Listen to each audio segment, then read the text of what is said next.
Around the goalkeeper. Ball comes in. It is a leveller. And it's a goal! 2-1 Navy! It's a goal, John.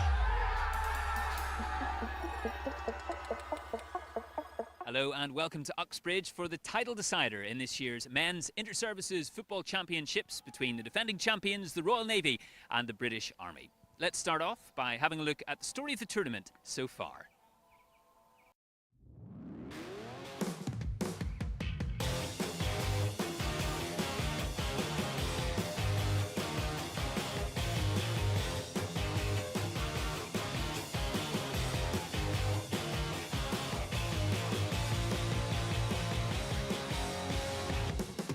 And it is Michael Campbell again.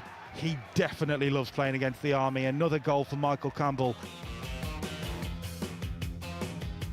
And Ryan Fagan will get a shot away. Oh, it's a brilliant goal. I'm not sure if it took a deflection or not, but it absolutely bamboozled Ben Binns. And Creamer will go for goal. And that is inches away from the Army leading. And Michael Campbell might get away here. It's a big moment for Michael Campbell. And these two will not be separated. Full time at Shrewsbury. The RAF 1, British Army 1. This Inter-Services Championship is about to take another twist. A chance for Jack Wright. Chance, no, Jake Walker for the Royal Navy. And that will be a Navy victory at Fratton Park. Still alive, Jack Wright, and it's in the back of the net. And if there's a goal there that quite sums up the differences between these two teams, that was it. The RAF all over the place at the back, the Royal Navy quick to take advantage. The RAF have been put out their misery. The Navy have won comfortably tonight, a 3-0 victory. And the champions look mighty frightening. The Royal Navy are flying high after their 3-0 victory over the RAF in Portsmouth last week, and we'll soon hear from their head coach, Chris James. The Army, meanwhile, are welcoming some new recruits after their title success in the under-23s inter-services last month, and we've been to meet some of the new faces.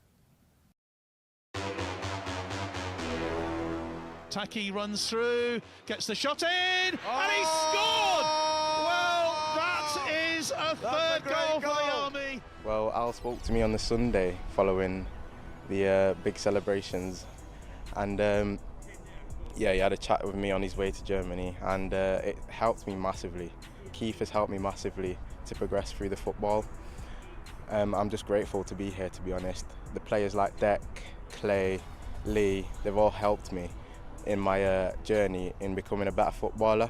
Of course, I'm expecting a physical approach going into senior football, but physicality is not really my game. and I won't let them get physical with me because I move very well with and without the ball. So I don't think physicality is going to be a problem for me going into senior football. Twisting his way through. He's still going. And it's in. It's a goal. I'm not up against 19-year-olds this time. It's going to be a bit more of a physical battle, that's for sure, but hopefully we'll be able to cope with the demands. Well, it gives you a boost because it's paid off for the hard work we've put in this year, all of us, especially the lads that have come over with us up to the first team, so it sets us up nicely. And that is going to be in the back of the net. And, well, Buster Reed has got the goal to put the Army 2-1 up. One of the best feelings you can think of, especially the first game against the Navy, when we're going away from home. It's a big occasion, first game in the inter-services for us, and as soon as that ball hits the net, the adrenaline gets to you. Here's Buster Reed. He's got some good feet. And he takes a shot and he scores a brilliant goal. What a goal. Well, that is a superb goal from Buster Reed. It's my last under-23s camp, so I'm 23 now. So yeah, to be able to kick on and get amongst the seniors and then hopefully embed your place in the senior squad is definitely something to look forward to.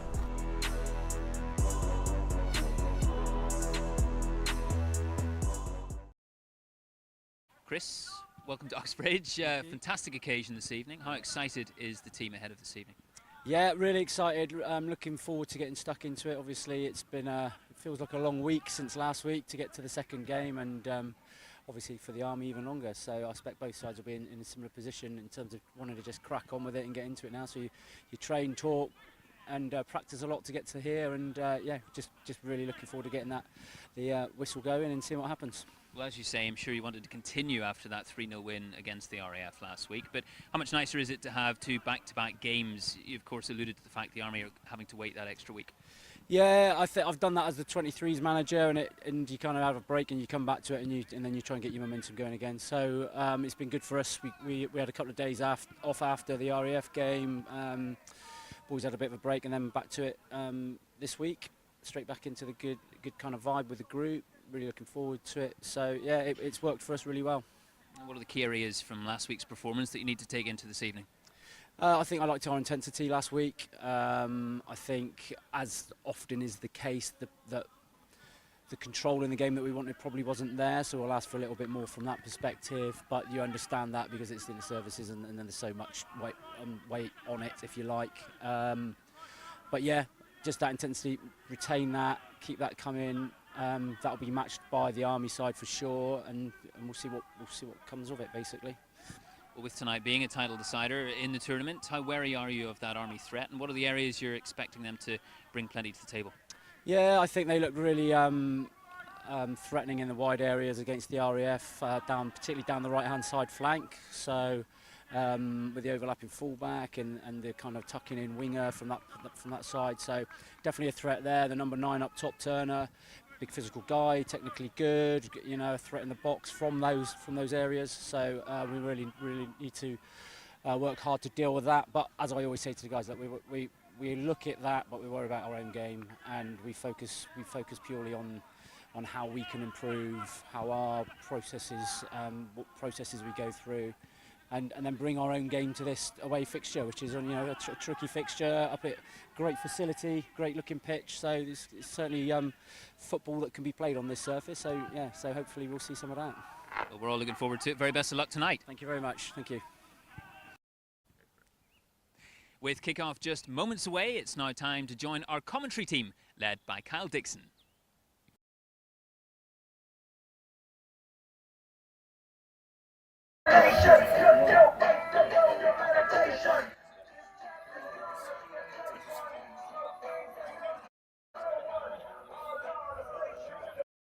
Team who have quite a simple job on paper, at least tonight. Win and they will be champions.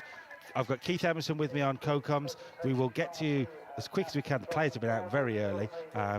And I think we are expecting national anthems, so we'll get the national anthems out of the way, and then we'll have a look at the two teams who will hopefully put on a bit of a thriller for us tonight.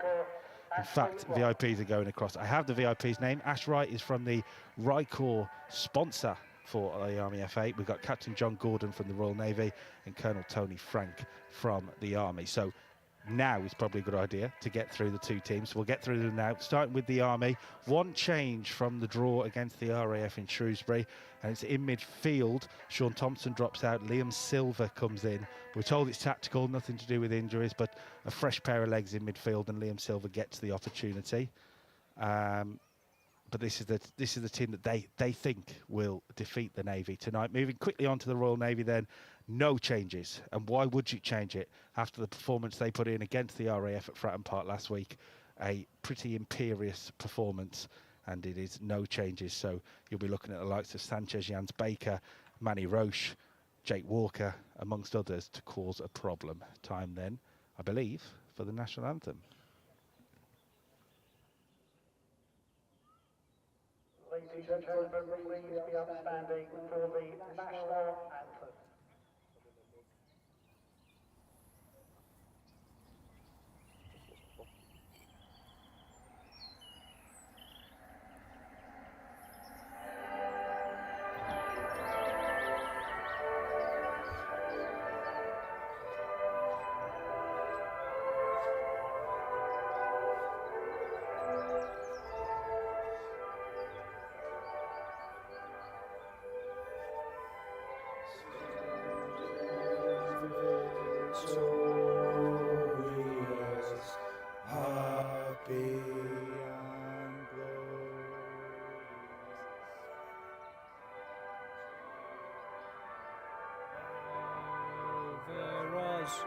God's sake.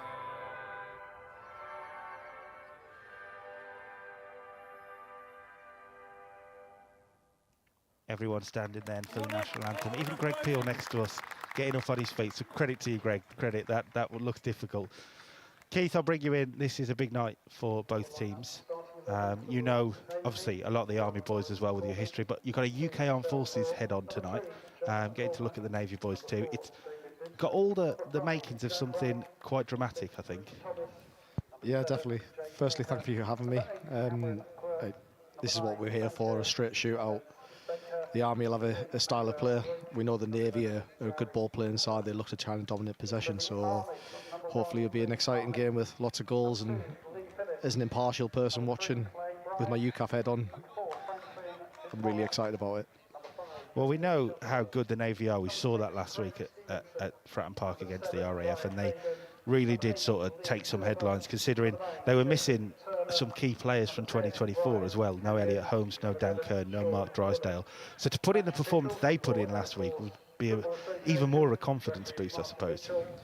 Yeah, definitely, and that's credit to the coaching staff that they have a way of playing.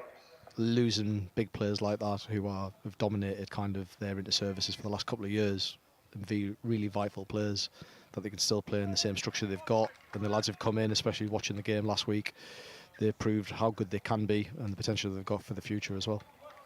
Well, we are just going to bring both sets of players in, I believe, for we're going to have a minute's silence today, and I'll tell you exactly why. Because unfortunately, not just the Army FA but Middlesex FA and a number of people and teams across the football area around here have lost, sadly, John Taylor, who was a trustee with the Army FA. He's on the board for 12 years, was obviously had a big contribution with Middlesex FA as well. Chairman for them, was on a women's football board with the Army too. He's done such a lot, hasn't he? I'm assuming you've had your interactions with him too. Yeah, I've had the pleasure of meeting him on a lot of occasions and spoke to him not so long ago. He's really highly respected in the FA as well, so not just the military side of football and the county of Middlesex, but in the FA in general. It's with great sadness that the Army Football Association announced the passing of respected trustee John Taylor. John was on the board for 12 years and was the senior independent trustee. John's contribution to football was immense. He was the chair of Middlesex Football Association and joined the Football Association Council in 2015. He served Middlesex FA in a variety of roles for 34 years, originally joining in 1991.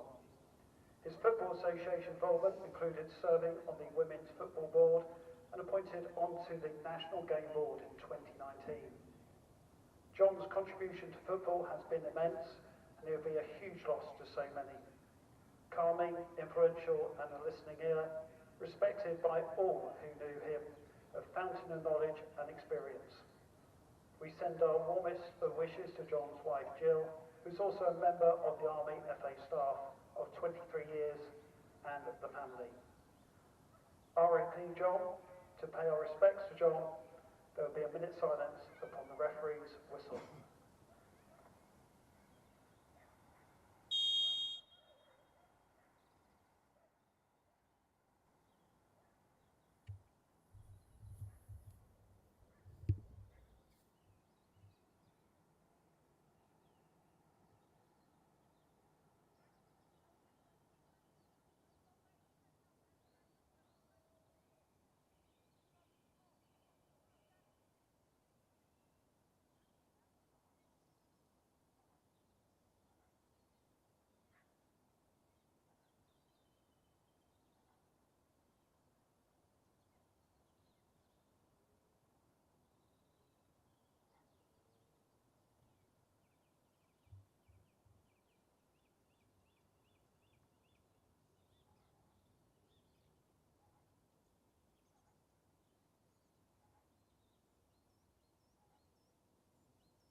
Well, from all accounts, from what I've heard about John Taylor this afternoon, I think the best tribute these two teams can give is to put on a bit of a show at Uxbridge tonight. A location which I'm sure you have quite happy memories of in 2025 already. Yeah, definitely. And my sincerest condolences to Jill. Jill's been a really stalwart for the Army affair, and she's always been ever present in all of the games, both from the 23s, the women. We only just seen her yesterday, so my sincerest condolences to Jill. Well, it'll be the Navy then who get us underway, and they are looking in confident mood, looking for a second straight inter-services championship. But the Army are here to stop them. The Army are here on home ground, looking to stop them.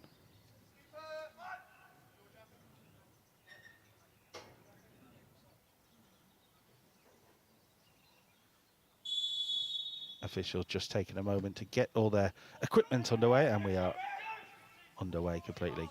Gary Hurd getting a first challenge in there, strong challenge in there though from Lee Phillips. Just an early message from Phillips, just to let him know he's there. Only one change then from this Army team. You watched the game in Shrewsbury, Keith. I mean, Sean Thompson certainly adds a lot of flair and technical ability in midfield, but what do you know of Liam Silver? So Liam's an established core player, very competent, ball at his feet, he'll work box to box. So it'll be interesting how he fits into the structure to replace Sean. And the Navy having the first piece of possession, and it's given away unfortunately, so Clay Bryant will mop up for the Army all the way back to Luke Kearney, getting an early touch. That's a great header from Jack Wright. Something we saw him do time after time against the RAF. And again, he mops up. And now the Navy come forward. And there might be a chance early on here for the Royal Navy. It's good recovery from Lee Phillips there, coming round to cover the attack. Super important from Phillips. Here come the Navy again. Walker lofts it towards the back post. Jamie Turner getting a chance to link things for the Army, and away goes Ryan Fagan, who got the goal, of course, at Shrewsbury. A very well taken goal as well. Great defending from Solthorpe there to mop up. Ryan will give him something to think about with Ryan's pace, especially in that wide area, but Sol's a very comfortable left-sided centre-back, very, very good on the ball. It'll be interesting to see what he's like defensively playing against someone like Ryan with Ryan's pace. Well, from a tactical point of view, obviously the Navy set up in this wing-back formation, which caused a lot of problems against the RAF last week. But the Army are probably in a bit more of a traditional formation, at least in 2025, with more in the midfield. And obviously Ryan Fagan in that wide position might be important tonight. Yeah, definitely. And the Navy have really established themselves as a 3-4-3. I know that's a personal favourite of Chris from his coaching both at Bournemouth and non-league, so that's their structure. The Army will look to probably counter. They'll probably look pretty much how they're setting up as a 4-2-3-1 with 2 wide players in Woolley and Fagan who will go and attack them wide areas. So it'll be interesting to see how the wing backs cope with that, or whether they trust the left and right side centre half to deal with it. Well, make sure you are letting us know where you're watching from, whether it's on Facebook or on YouTube. Already lots of comments coming in. We'll do our best to read through them shortly. As the Navy win a throw in quite a good position, good pressure, I think, by Manny Roche there. In fact, I think it was Cameron Quirk. Yeah, it was Cameron Quirk. Manny's in the centre of the park. Cameron seems to cover a lot of the areas, looks to go box to box, where Manny's very clever and he'll find up little pockets of space and he'll try and link the attack between him and Sanchez. Ball forward by Jack Wright. One that Brian had to deal with and did. The Army look very nervous at the minute, just need to try and settle down and play. The Navy are trying to dominate and keep everything high pressure, especially in the Army's half. Well, the Army need to settle down a little bit. We saw in Shrewsbury, didn't we, sort of pockets of positivity of the Army performance, little bits that went well and maybe some bits that didn't. It wasn't a complete performance, and that was signified in the draw. Will Gaz Hurd keep this in? He will. Chance to stretch his legs and win an early corner for the Navy. Same again. Navy linking through their back three straight into their midfield and then turning the ball in the corner and using them wing backs to great effect. And it's going to be Jake Walker, I think, to come over and take this corner. Ex-Aston Villa, of course, played for the senior team at Villa Park on one occasion, and I believe it was the game against Liverpool in the FA Cup, so certainly has a bit of experience against some top players in swinging right-footed. In fact, it's gone short. Walker this time delivers. The Army are going to come away with it.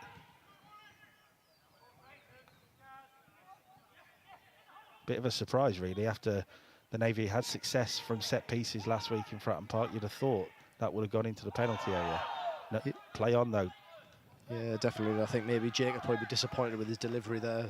Someone who's very good technically, and he's got an opportunity to put it right in the danger area, and unfortunately he's sliced it up onto the 18-yard box, and the Army broke away. Here's Sanchez Jans Baker, who's certainly going to be a physical presence up front for the Navy. I had, obviously, I had a member of the Army coaching staff with me on commentary last week, and he highlighted that Sanchez Jans Baker is going to be one for the Army to try and keep quiet. Yeah, and it's very interesting for them because Sanchez was one of the Masters players, so being called up from the Masters to play for the senior team. So Chris has obviously seen something in him that he thinks he can operate and use, and he was very good against the RAF. He caused them a lot of problems. But yeah, we've had the pleasure of playing Sanchez when he's played for the Masters. Well, they often say if you're good enough, you're old enough in terms of younger player. If you're good enough, you're young enough, I suppose it is for Sanchez today. Yeah, and that's the interesting thing. There's a lot of quality across the military, so age never really comes into it. You've got some good under-23 players that have come up with Chris from the Navy, and then you've got, let's say, even using the other side of the fence and bringing down one of the Masters as well. So they happen to utilise that squad to great effect. Let's take a look then through some of the comments while Loz McCormick gets his first touch. John Douglas is watching from Musselburgh in Scotland. Looking forward to another great game. Come on, the Army. We've got Senga Nancy Shuttleworth watching on Facebook too, as the Army call away. Fagan's cross was charged down. Support for Dex Shuttleworth is what I'm expecting on Facebook from Lancashire. Good touch by Fagan, that. Same again, Fagan starting to cause little problems with Sol, whether he needs to come out of that left kind of centre-half position to come and deal with him. And although Sol's been doing very well with the ball at his feet, he's looking a little bit nervous with Ryan, especially in that wide area where Ryan's had a couple of times to put him on the back foot. Well, what it's going to do compared to last week is drag Solthorpe out to the wide positions more than he was last week. We saw him very good in the air, but a different kind of challenge with Ryan Fagan. I can see on YouTube that Peter Bradley is here supporting the Royal Navy, as is Frank Wood. Kempy is supporting the Army. Good to see Kempy watching along, and many others. Please do get involved. The Army just trying to find a foothold in the game. Yeah, I think they're starting to settle a little bit now, which is good because, like every other inter-service fixture, it's frantic for the first 10 minutes, and once someone starts getting settled and comfortable, then we should see the better side of the ball being played. People trying to break lines early and trying to create opportunities. Well, the Army kept their title hopes alive by getting the draw at Shrewsbury, where maybe they could have won the game, but they also could have easily lost the game. It was very tight against the RAF, but they kept themselves alive, and it means a win tonight will see the Army take the championship from the Navy. They, I think, might have... Well, it's just a throw. Sean Woolley taking a knock. Yeah, Sean looks okay. RLC captain Sean Woolley, as in captain of the actual team. Yeah, his girlfriend's pregnant at the minute, so very happy returns for him. And I don't think she's not long before she'll be giving birth, so really exciting times in the Woolley household. And if we get a goal from Sean, and the Army looking to break here, we'll go for the throw. If we get a goal from Sean, we'll keep an eye on the celebrations. He is one that would. Yeah, definitely. And I think, like I say, Sean's a very experienced player. Although he doesn't look old. He's been around the system for a long time, and it's nice to see him with that Army shirt on again. In fact, I'm glad you said that. This is his 11th season with Army football, so certainly does have a lot of experience. Playing currently for Newark Town up in the East Midlands. A man we've had on commentary with us over the last few years as well, and certainly provided a few sound bites which we've certainly used over a number of promos as well. That's the good thing about it.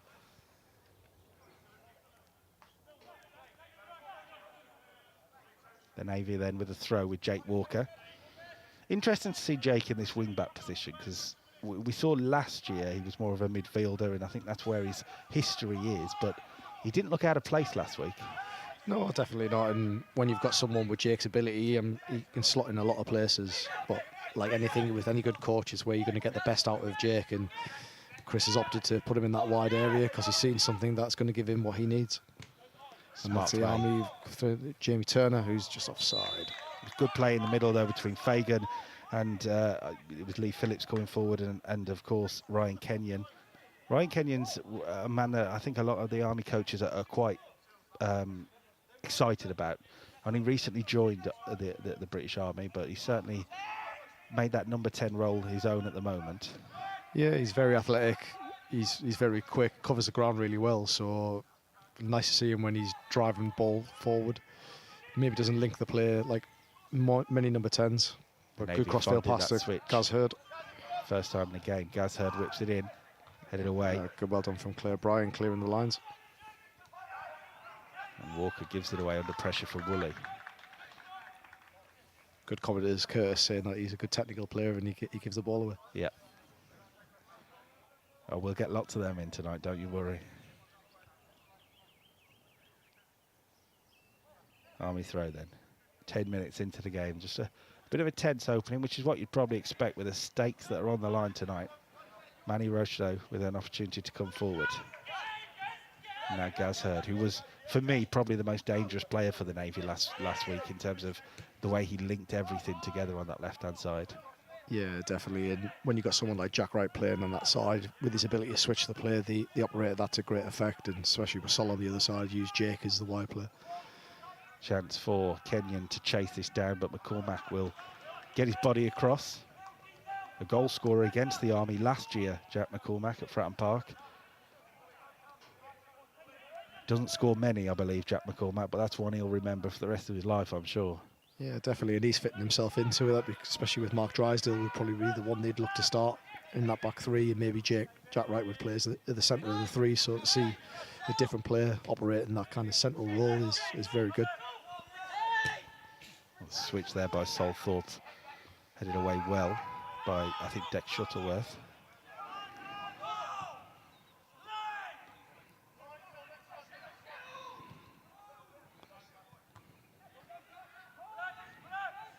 Ball's just bouncing around between both teams. Neither one really taking care until now with Manny Roche, who's got to go for goal from some range. Oh, great strike.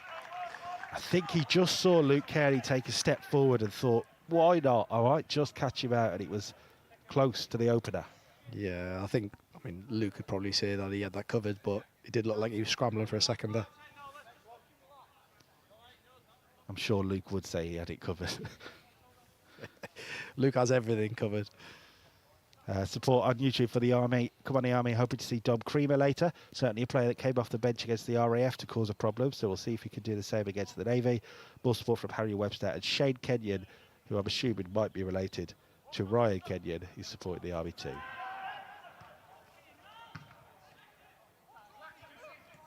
The Army getting hold of it now. And that's smart to try and release Fagan. Just over hit. Well swept up by Loz McCormick. In those triangles in the midfield, the Army are starting to show they can play. Especially in high areas, they seem to be catching hold of the ball and breaking quite quick on the transition. So it'll be interesting if they can continue doing that and if they get some success. That switch of play will be cut out by Phillips first time and second time. And that's one for Fagan to try and chase. McCormack under pressure. Fagan will get there. He just couldn't quite bounce for Jamie Turner. The Navy worried about it for a moment. And now they come forward. And it's going to be Cameron Quirk. Cutting inside, running into danger really. Now it's the Army chances to break now, especially with Ryan's pace and Fagan out there. It's overhit though from Kenyon. Game of fine margins already.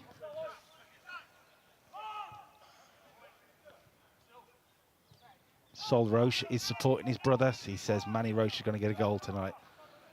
He's come close already, so it'll be interesting. Yeah, he certainly has.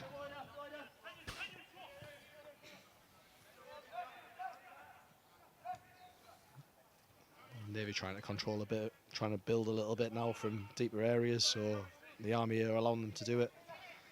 Possession key for the Navy. I think after the Army have just sort of landed a little bit of a blow here and there, haven't they? Yeah, and that's the bit. If the Navy overplay, the Army will hopefully release that on the transition and then try and break through. That's one for Jans Baker to try and get to, but cut out well by Clay Bryant. Ball in again.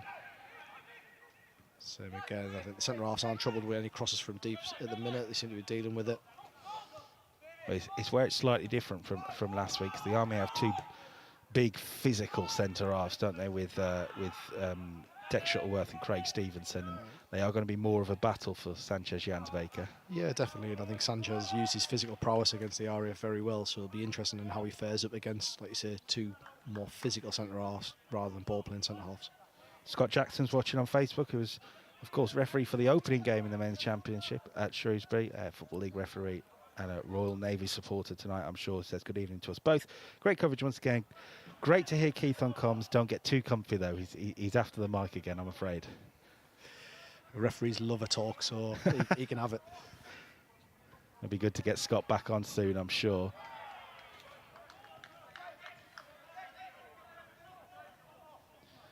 Georgia Asprey says, supporting Uncle Sol, number 2 at home. Come on, the Navy. Talking about Sol Thorpe. Luke Kearney taking control there. Certainly has that experience back in goal for the Army. I think he was missing, no, he did in fact play last year, but he's been missing across UK Armed Forces football, and he's certainly someone I think who will be hoping to come back into the fold later in the year, if his performances are up to scratch, I'm sure. Yeah, and just like any military duty, Luke was involved in as a section commander in the training establishment, so especially in them roles, it's quite difficult to get away from work. So Luke's now moved to regimental duty, so we'll definitely see a lot more Luke playing football, which is where everyone wants to see him, and that's where he enjoys being. That's good play from the Army. Enjoy giving him stick. This is good play from the Army. Woolley's had to just step back a second, but here he goes now, Sean Woolley. Inside and wide now for Lee Phillips. The Army, for the first time, really stepping into the Navy territory. Fagan brings it down well. Pinged at him, but did well to bring it under control. Now the Army getting possession. Kearney looking long, though. That's a great ball by Luke, but well swept up again by Jake in that wide right area. It's a strong 50-50 challenge. Good to see both men get back up after that, but that's the passion that we're going to see in an inter-services match between these two teams in particular. And for the Army, the pressure is on, by the way, because the women got the job done at Bracknell yesterday. The Masters got the job done at Bracknell this afternoon. If the Army can make it a clean sweep, they will be champions. And don't forget the 23s in that. I'd be remiss if I don't mention about the 23s earlier as well. So I got to speak to Stu Morgan earlier about that, which was nice to see Stu, especially playing against him with the shirt on and then defeating the Navy of Bracknell this afternoon. So be interesting how this pans out. But having a clean sweep would be good. Well, the quadruples on then for the Army. Yeah, good. It's going to be a long way in this game before anyone can get comfortable, I think, of where this game's going to go, to either to the Blues or to the Reds. This is Lee Phillips mopping up again. Gaz Hurd giving him a lot of trouble. Yeah, and Lee's very experienced. Like I say, very utility player, can play left side or right side, so having the opportunity to play. Fagan's ball was well read by McCormack. And that header will just fall for a Navy boot. And a chance for Gaz Hurd, who couldn't get the touch right, and if he did there, we could have been looking at the opening goal. Yeah, it was a great run from outside to in. He managed to find that space between the centre half and the full back, but just unfortunate with his first touch. Jamie Turner then getting a chance to bring the ball under control. And that's that space we talked about. Fagan, who the flag stays down. Good. He's done well to stay on side, I think, Fagan there. Inside, pass one challenge, Ryan Fagan. And he gets the ball in too, and it's just bounced around anywhere. And it was Jack Wright who took control, and that's what Ryan Fagan can give you, just a little bit of confusion in the Navy defence. Yeah, and he's going to be key tonight for the Army, especially in that wide area, to occupy both that wing-back in Gaz Hurd, because Gaz is very good going forward. But now he's given him a different option of whether he needs to sit back and defend and protect Sol, or whether he allows Sol to deal with it. But Ryan's had really put a stamp on the game so far. So Rachel Marston says, tune on Jamie Turner from home. His biggest supporter, William, is also watching. Good to see. Army corner then. Left-footed, in swinging. And it's gone in. Right from the corner. I'm not quite sure what happened to Loz McCormick in the Navy goal, but it's gone all the way in. And it's Clay Bryant who is going to be celebrating the Army's opener. And same again, that's something that can happen in this game, and I think the Navy, especially the defensive unit, be bitterly disappointed with that. Everyone else has latched onto a man, and Clay's tried his luck and put it in that near post. And I'm not sure whether it will go down as a Clay Bryant goal, if I'm honest, but he'll celebrate it. He won't care. No, definitely, and I think Loz will definitely not be happy with that. Someone of his experience and his quality, he'd be definitely disappointed that that's gone in straight direct from a corner. Taking a look at the replay, I think the Navy might feel slightly aggrieved that Jamie Turner, in their opinion, will be in Loz McCormick's vicinity, let's say. But the referee not supporting the goalkeeper tonight and giving the goal to the Army. And, well, that's going to shake things up. Yeah, definitely. And I think, like I say, it's that cliche that you can have all the ball possession you want, but ultimately the game's going to be won by goals. And the Army not having the best of possession, but they've took their chance. So now the Navy are going to have to come back and try and find an equaliser, which will suit the Army, because the Army are going to look to continue to counter and keep playing the way they're playing. Walker taking control. And a shot charged down. And that's not going to find Fagan. But that all came from Ryan Fagan causing mayhem, didn't it? And the corner came, and well, you can say what you want about maybe the defending or whether there was a foul on the goalkeeper, but you cause a problem, you buy a ticket. Yeah, definitely. Like I say, I think that's going to be the outlet for the Army. It's been the early stages that they've looked to get a Ryan, especially in them wide areas, and utilise them to great effect. What can the Navy do then? In fact, it's the Army coming forward now. Kenyon to Turner. And Turner's got some fancy footwork and the ball through. You can see the idea. That's well swept up by Jack. Jack Wright trying to calm things down. No surprise with his experience across military and civilian football. And the Navy will just take a little bit of possession, I think, just to just to get things going again. Solthorpe. McCormack. That's lofted quite aimlessly, but when you got Jans Baker up there, you can always have an option.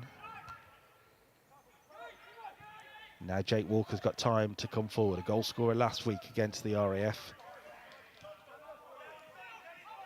Same again, the Army getting lots of bodies behind the ball.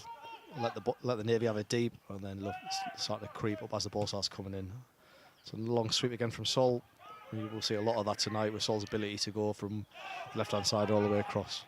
Certainly a staple of his game, but here comes Kenyon for the Army, who are showing a bit of confidence now after that goal. Touched on and wide for Fagan. And back for Lee Phillips. Good play from the Army. The Navy getting men back as well now. Fagan, I could see the idea. It was a little bit loose though. Kyle Cassell says, Army needs to bring the cup back to where it belongs. It's good to hear familiar voice, Big Keith Emerson. Well, so far, they're getting the job done. If it stays like this, the Army will be inter-services champions. Still a long way to go yet, though. Strong challenge between the two number 4s. Yeah, Davy Vincent came out of that just lucky. He brought the lines quite well. Took a long touch, and Fitzy then jumped on it as quick as he could and got the block in. I will say Davy Vincent. Vincent. Dale I will Vincent. not say Dale today. I promise. Yeah, I'll call him Dale, and I'll cut for the rest of it. I'll take the trouble at the end of the game. So well done, Dale Vincent. Here's Fagan. Does find the pass as the Army coach on the sideline was asking for. That's not going to find a pass though. I think Liam needs to settle a little bit. Obviously, I know it's his first inter-services game, so everything's a little bit frantic to him. But I think once he gets himself settled, I think he'll start to play football and show his potential.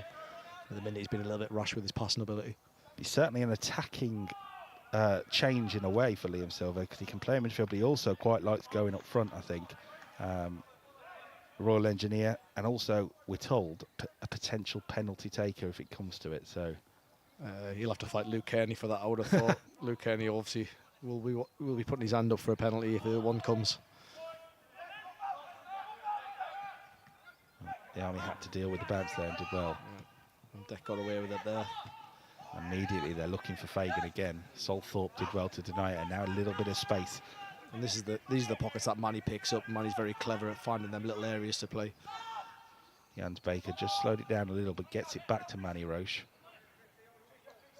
And same again, Fitzy sticking really tight to him. Army have got a lot of numbers back in again, so it's going to be a lot of that of the Army working hard to get into that defensive block. The Army then looking to contain as the Navy come forward. And Jack Wright beckoned into the play.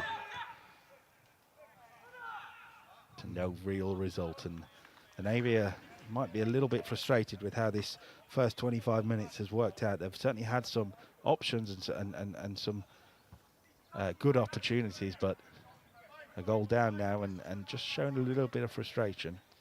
Yeah, definitely, and they've had the early opportunities. They've had a couple of shots off, a couple of deliveries into the box, and if you don't take them chances, like it's just been proved there, one corner has put the Army in the lead, and now they've got something else to think about. Now they've got to try and get themselves back into the game.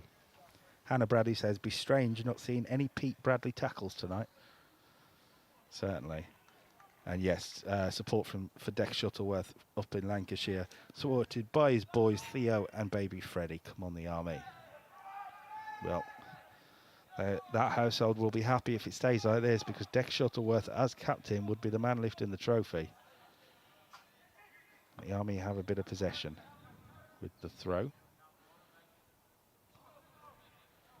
Kenyon brings it down, and Woolley takes it on, and McCormack had to get there again. Yeah, definitely. And now the Army starting to gain a little bit of territory now, starting to play a lot higher up in the Navy's half, which will be promising for Al as the head coach of the Army. He'll definitely be the happier of the two at the minute. I think Chris will be happy with the possession and how the Navy are trying to play, but I think the final third is where he's going to want them to be more effective. Well, this man could certainly be effective. Not really the pass that Sanchez Jans Baker is going to want. No, I was surprised at Manny doing that, and I think maybe he was thinking Gaz Hurd was there to play into that area, because Gaz is normally sitting in that high area, but Gaz is having to do some defending, especially with Lee Phillips is starting to push high, and Ryan Fagan just operating in that wide area is causing a few problems between the Navy back three and the wing back. This might be the earliest point that we've seen the Luke Kearney school of time wasting, but the Army taking every moment they can. I'm sure we'll see a lot more of Luke Kearney's tricks as the game goes on. I did like Luke just beckoning Sanchez Jans Baker towards him as if challenging him to come and get it. Certainly knows how to play the game, doesn't he, Luke? Yeah, Luke, he's very experienced. He's very good at that, and he can sense when the game needs to be slowed down, and he's ultimately he can lift the pace up and lift the tempo. So he's a very good person, very competent to play. He looks after the rest of the team in front of him, and he can dictate a lot of things in that kind of position he plays. Lee Phillips knocking it on then, and Fagan will scamper away.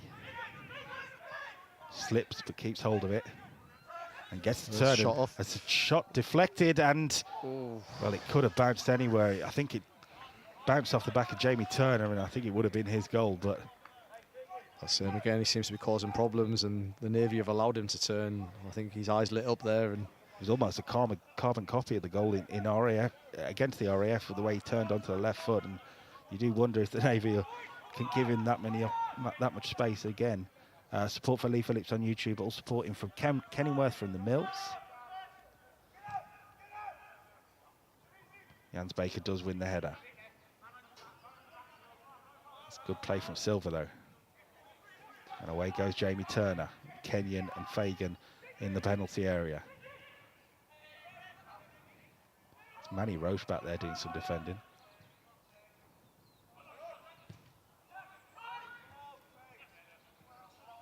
And he's got a spin turned there. to Cantor now.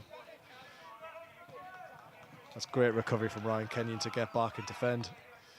Exactly what Al Brown will want to see with the challenge there on Cameron Quirk. Maybe not what happened after. In fact, the referee's just going to pause the play for a minute.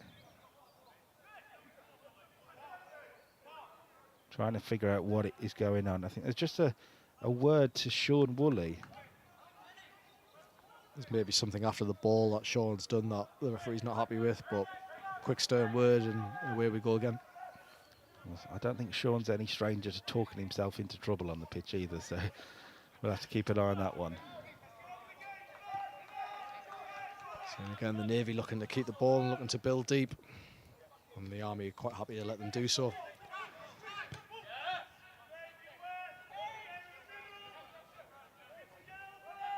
And Jack Wright getting some space, and certainly pop into these midfield roles with no problem. I think that's going to be key for the Navy, is the two wide centre halves stepping in and creating them overloads in that midfield area, especially with them only having a four-man midfield. But another corner to the Navy, some more tracking back from Sean Woolley, winning a tackle. Good play from Sanchez Jens Baker in all of that to link things together. Walker wins the corner and will go over to take it. 30 minutes on the clock. The Navy need an equaliser here. There is a short option, but this one's going to go in, I think. It's up towards Jack Wright, who does win the first header. Sean Woolley back there getting defensive work done. Sean managed to pull that off Jamie Turner, was doing his free run down the middle of the pitch, but Navy have come around and recovered. No. Well done by Davy Vincent, not Daly Vincent, Davy Vincent. Chance then for Walker to spread it wide to Quirk. And Walker time to deliver. And the back post, it is Gaz Hurd. And it's tipped over by Kenny. He had to get there, and the referees give a goal kick. So I think maybe Luke just grabbed the crossbar there, not actually take a touch. I think it might have been offside. I'm not sure. I'm not sure. We'll see. Surely it hadn't already gone out before. No, he's give a goal kick. I think Luke's pulled on the crossbar as it's gone down. So that's what it looked like from me.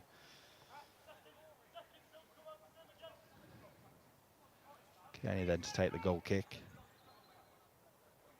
Army 1, Navy 0.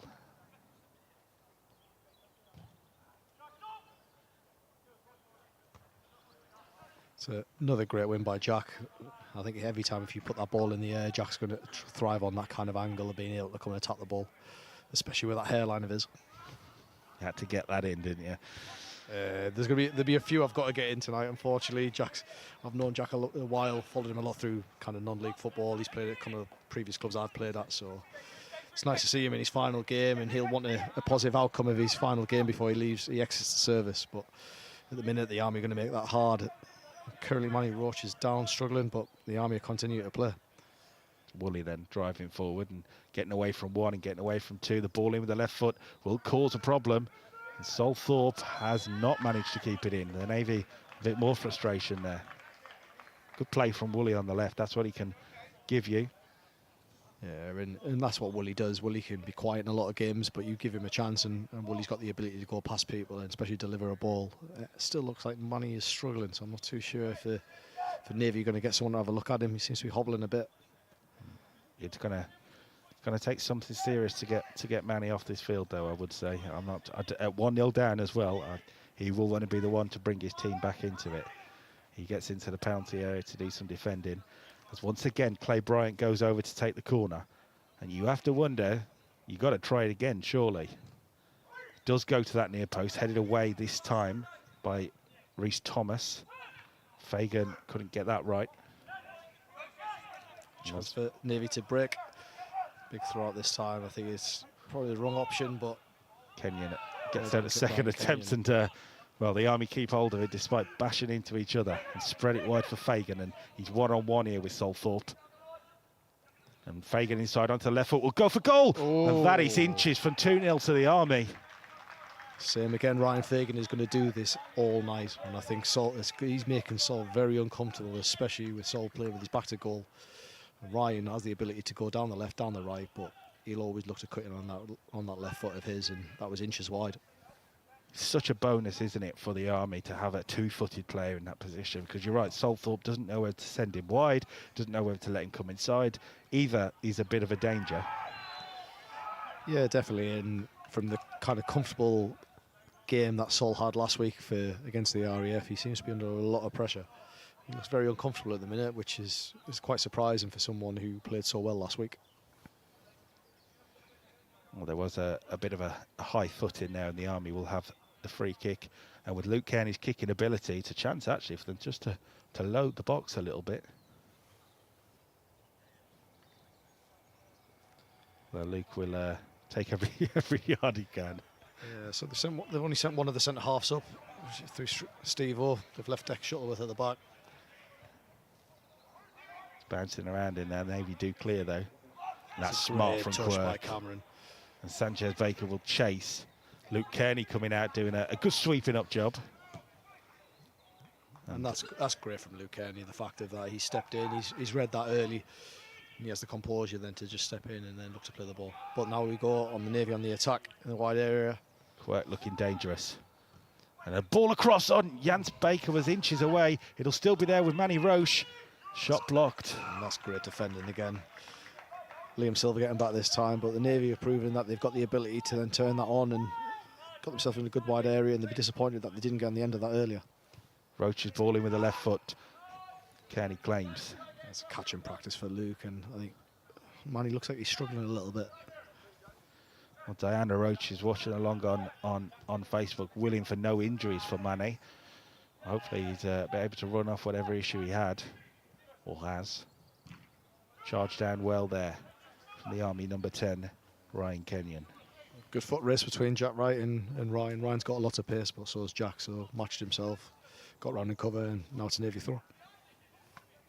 Sanchez Jans Baker will be wishing he was even a little bit taller than he already is. He certainly was close to getting on the end of that low cross from Quirk.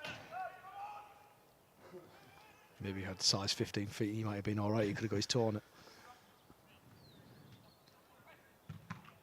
Charged off Kenyon again.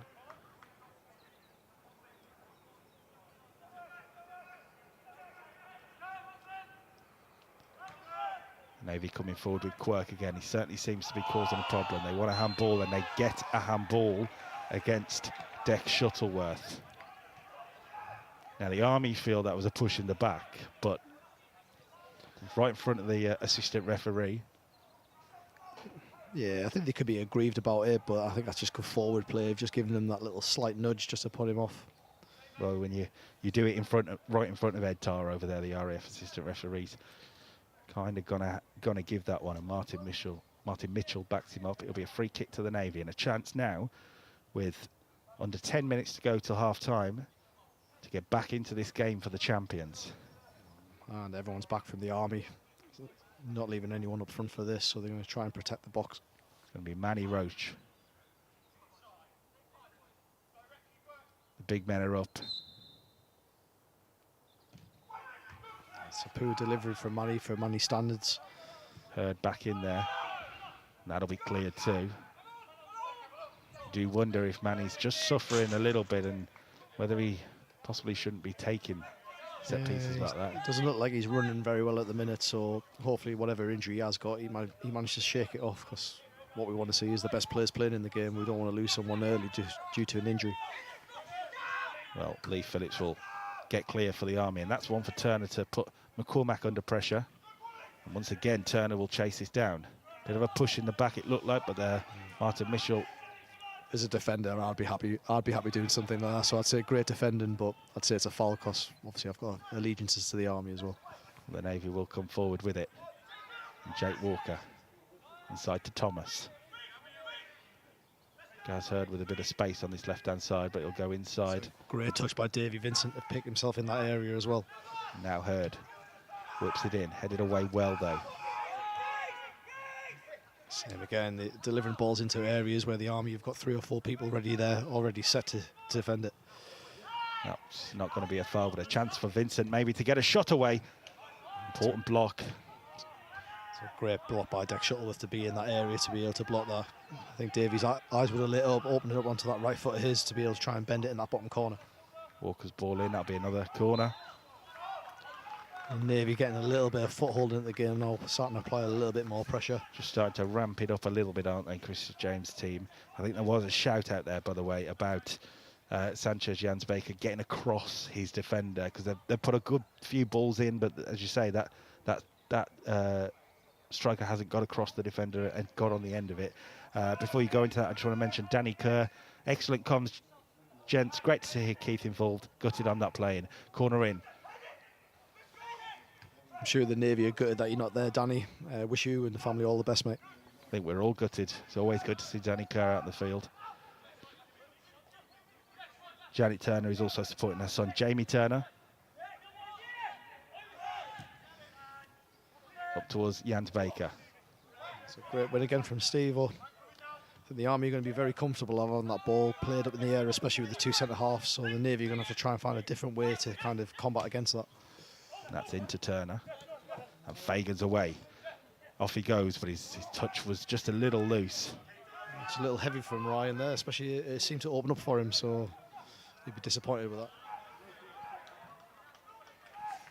Same again, 5 minutes to go. I think the Navy are going to want to try and get a goal to go in at half-time with a draw, but the Army seem to be staying strong at the minute. I can see some names you recognise in the YouTube chat. Ryan Paddock is one of them. Go on then, Big Keith in the commentary box, he says. Martin Barrett says, great defending.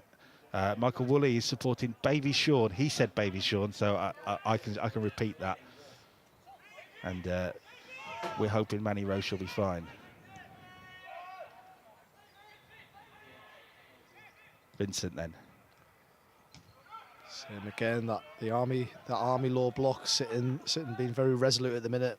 The Navy have got to try and find a different way of trying to unlock them. It certainly feels like getting Cameron Quirk on the ball is how the Navy are going to try and do that.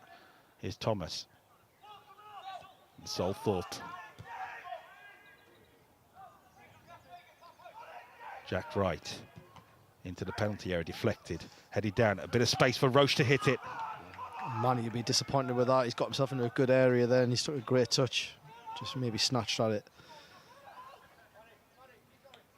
He certainly had the opportunities for the Navy. That earlier strike that was nearly catching Luke Kearney out, let's say, and that one, I think he, as you say, I feel like he could have done better there. Yeah, he'll be definitely disappointed that with Manny. He seems to be picking up little pockets of space. He's definitely a threat for them. Just need to get him on the ball a little bit more, especially with their wide players as well. I think Jake's been a little bit more quieter as the game's gone on, and I think that's not what Jake's like. Jake will want to get on the ball and try and dictate things. Up towards Turner, but Salthorpe wins the first header. It'll bounce the Army's way though. Fagan back to Turner. This is an opportunity for Jamie Turner. And it's miskicked really on the finish from Kenyon, and that was a big opportunity. Same again, big powerful running from Ryan Kenyon to break through their lines, and good cutback from Jamie Turner. So Ryan will definitely be disappointed with that. That's a big chance for the Army. And again, Jamie Turner on the ball. He's away, Jamie Turner, causing a problem. Turner looking for an opportunity. Fagan's shot is blocked. Good block by Jack right there. The Army piling on the pressure a little bit though. And well, the Navy do come away. That hasn't stayed in from Gaz Hurd.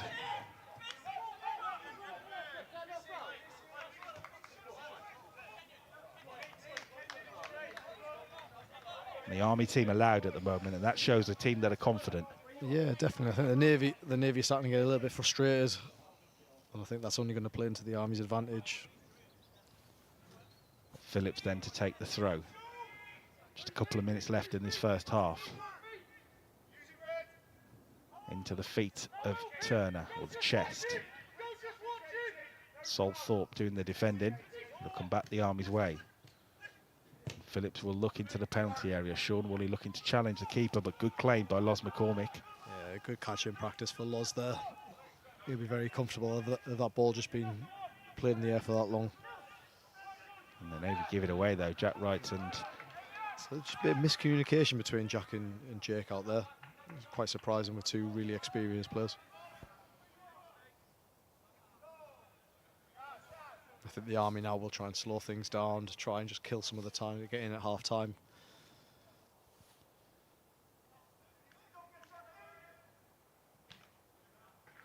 Cut out well by Vincent. I can see Mark Ferry, the former Royal Navy head coach, watching along. Brilliant game, great comms. The Royal Navy can find something special to beat Luke Kearney. That's what I think most Navy fans are hoping for. The Army have got control of the ball and they look confident at the moment. Manny Roche. Chance for Walker. Sanja Baker has got time there. The Army back off. Same again, the Army happy to get bodies behind the ball, let the Navy have it in front of them. Now Rhys Thomas.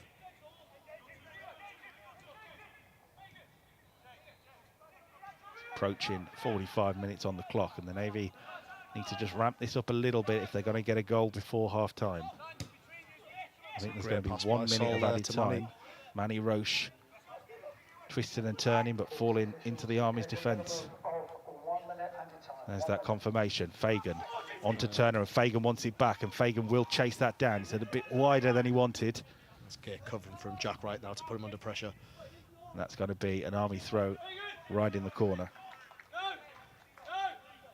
Same again, the Army are getting a lot of joy down the right-hand side. The Navy's left. I think it's something they're going to continue to kind of exploit as the game goes on. And as we are approaching halfway through the 1 minute of added time, if you think Lee Phillips is going to rush to take this throw, I've got other ideas for you there. Phillips will get it back, he does. And running down the blind alley, but Kenyon is offside. I think Lee's trying to take that into the corner to try and kill the time off, and it's unfortunately Ryan's just dropped offside there. Lewis Coker's on YouTube. Good to hear the big man, which I'm assuming is you, on commentary. Let's make it a quadruple. Come on, the boys. Yeah, so Lewis is one of my under 23s. Played very well on Sunday against the England Deaf International team, which was our last game of the season, which was a great experience for all people involved. Vincent flicks it on. Jans Baker does the same. All eyes on the referee as the half-time whistle blows then, and that's not what the reigning champions were looking for in that first 45 minutes. The Army certainly was. They've grabbed the goal out of probably a little bit of a fortunate circumstance, but they all go in, they all matter. And since then, the Army have looked confident. We are in for quite an interesting second half, Keith. Yeah, definitely in. And the Army have continued to play the way they did with that 4-2-3-1 and looking to counter at earlier opportunities. And they've done that very well, especially through Ryan Fagan. the Navy, as expected, have dominated the ball in their half especially, and as they've got into the Army's half, I think the number advantage that the Army have put in behind the ball to try and block the Navy, find it difficult at the minute to break that down. But I'm sure Chris will be going in there at half time with a plan to try and execute for the second half, where I think I'll be the happier of the two that the execution of their plan so far seems to work. So it'll be a very interesting second half, because the Army aren't going to be able to sit with a 1-goal lead. I think the Navy, they need another goal to create that kind of buffer and a bit of comfort zone for them, but the Navy will be looking to push on, so it'll be interesting in what's going to happen in the second half. Well, it's the goal that you've just seen on a replay there. We'll say from play, Brian, but it may go down as an own goal. We'll double check and find that one out for you. That separates the two teams. The Army lead, and as it stands, the Army will be Inter-Services champions. Half-time content coming your way. We do have highlights from Fratton Park last week. We also have a look inside the Navy boxing team ahead of tomorrow night's Inter-Services boxing live right here on the BFBS Force News YouTube channel. So we'll be back for what we think will be quite an interesting second half.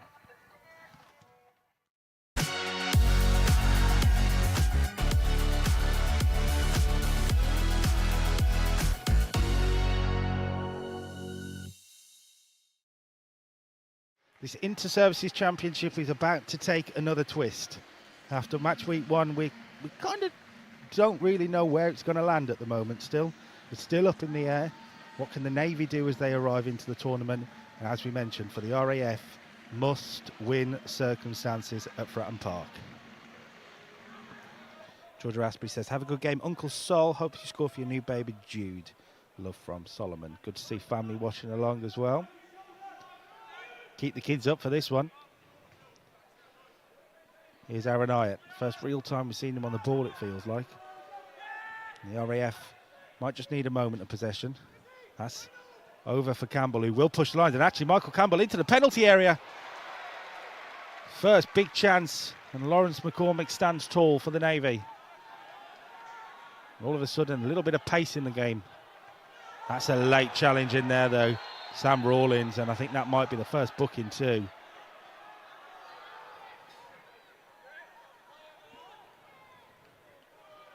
Ryan Fagan, who scored the goal for the Army last week. And what a goal it was as well. What a goal it was.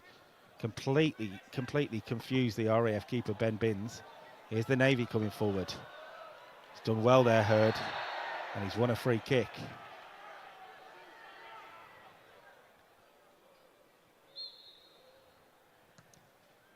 A chance for Jack Wright.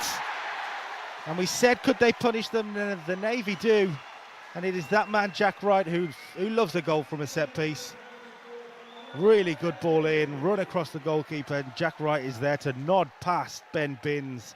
And the Navy take the lead.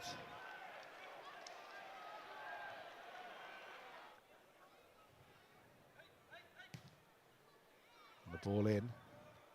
Flicked on and headed away. Chance for the volley for Smith. Deflected. A brilliant save by McCormick. McCormick does so well. Because that could have gone anywhere off the deflection. Smith's volley on its own probably wasn't that threatening, but the deflection sent it anywhere. Good hands from the Navy keeper.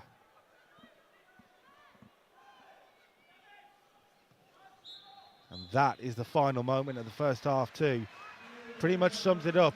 Yes, the RAF had a good opportunity there, but good hands from the Navy keeper, and the Navy have won majority of the battles out there in that first half. Walker back to Cameron Quett, number 8 on his back, finds a ball in. It will easily fall for Jans Baker, and it's going to go in. That's over the line, but the flag's up. The flag is up, and the Navy do not get their second goal. And all credit to the RAF defence there, by the way, because the step up was timed pretty perfectly by Rawlins and Jordan Sowerby, and it had to be right there, or the Navy are 2-0 up.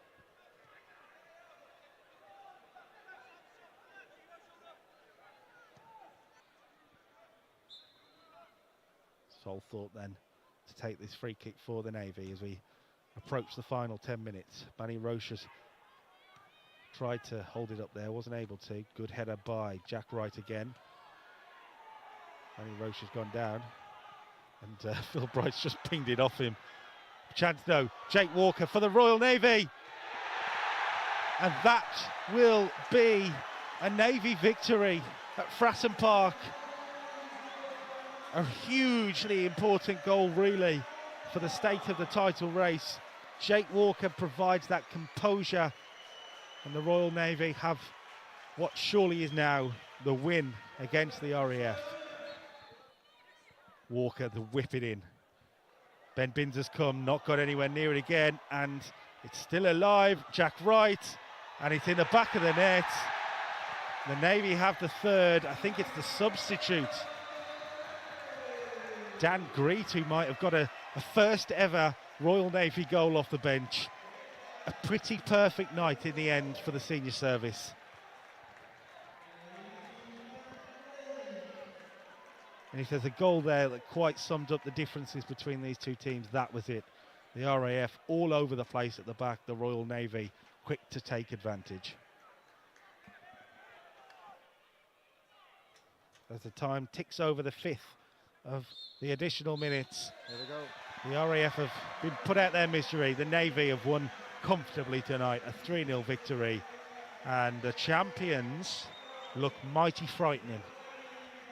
I think they've done really well there. I think what they've also done from a coaching side of things was bringing Sanchez off. He didn't look injured when they brought him off, so they've played him for X amount of time to keep his legs fresh for next week when they play us. I think that's a thing that we need to look at as well from an Army point of view. Towards the near post, he's headed on, and he to the back of the net. That's a great save. Round the goalkeeper. Ball comes in. It is a leveller. And it's a goal! 2-1 Navy! It's a goal, John!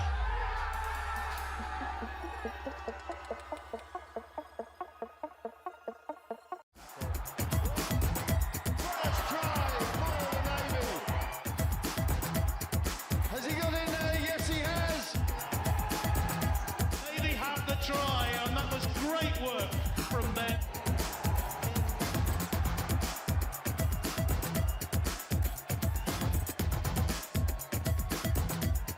They go again, and they're over.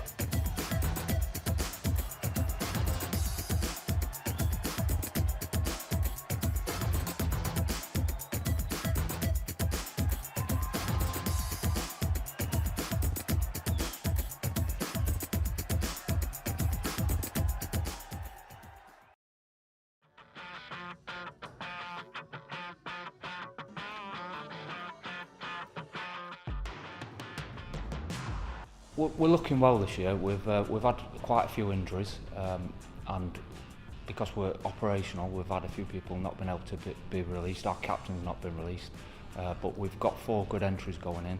We've got Billy Matthews at 66 kilos going in. We've got Cal Shaw-Tulling, who's now on the GB squad. We've got he'll go in at 75, and we've got Connor Fanning at 80 kilos, Dominic Zebra at 92 kilos. And of course the Royal Navy and the Royal Marines in particular have such a good history of turning out some great boxers, George Quatty being a very recent example, who's done very well in the GB squad and has gone on to the professional scene now. And of course now you've got Carl Shaw-Tulling, who is now part of the GB setup. Of course he's not here today, but his rise has been really rapid in the past year, hasn't it? Yeah, it has been rapid. He's met every expectation, every goal he's set to achieve. He's achieved it, and he's on GB now. I'm sure he'll be involved in the Commonwealth Games in the next few years, and hopefully the Olympics in 2028. Of course, with the rest of the squad, there's a mixture of experience and some youth as well. Some people coming in for the very first time, Dom being an example of that. Is that going to be good for the Royal Navy squad, that you've got some new talent coming in as well? Yeah, that's good for new talent. Dominic's experienced.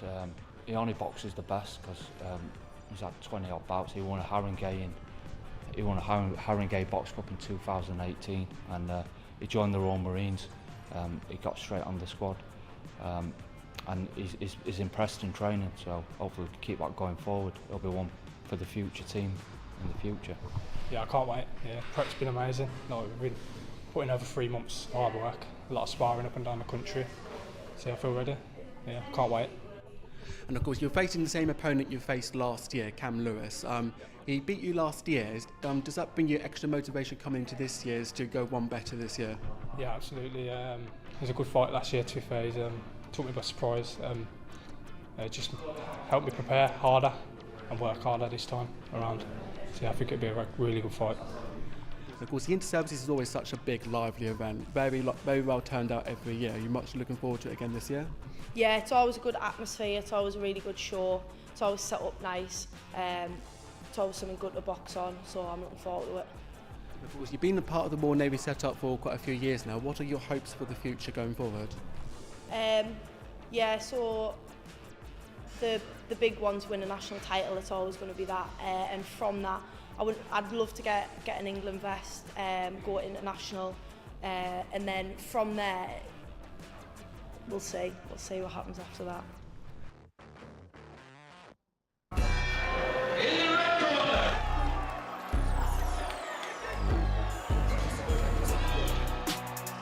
It was one heck of a match. Oh, she's got her down. Is a winner.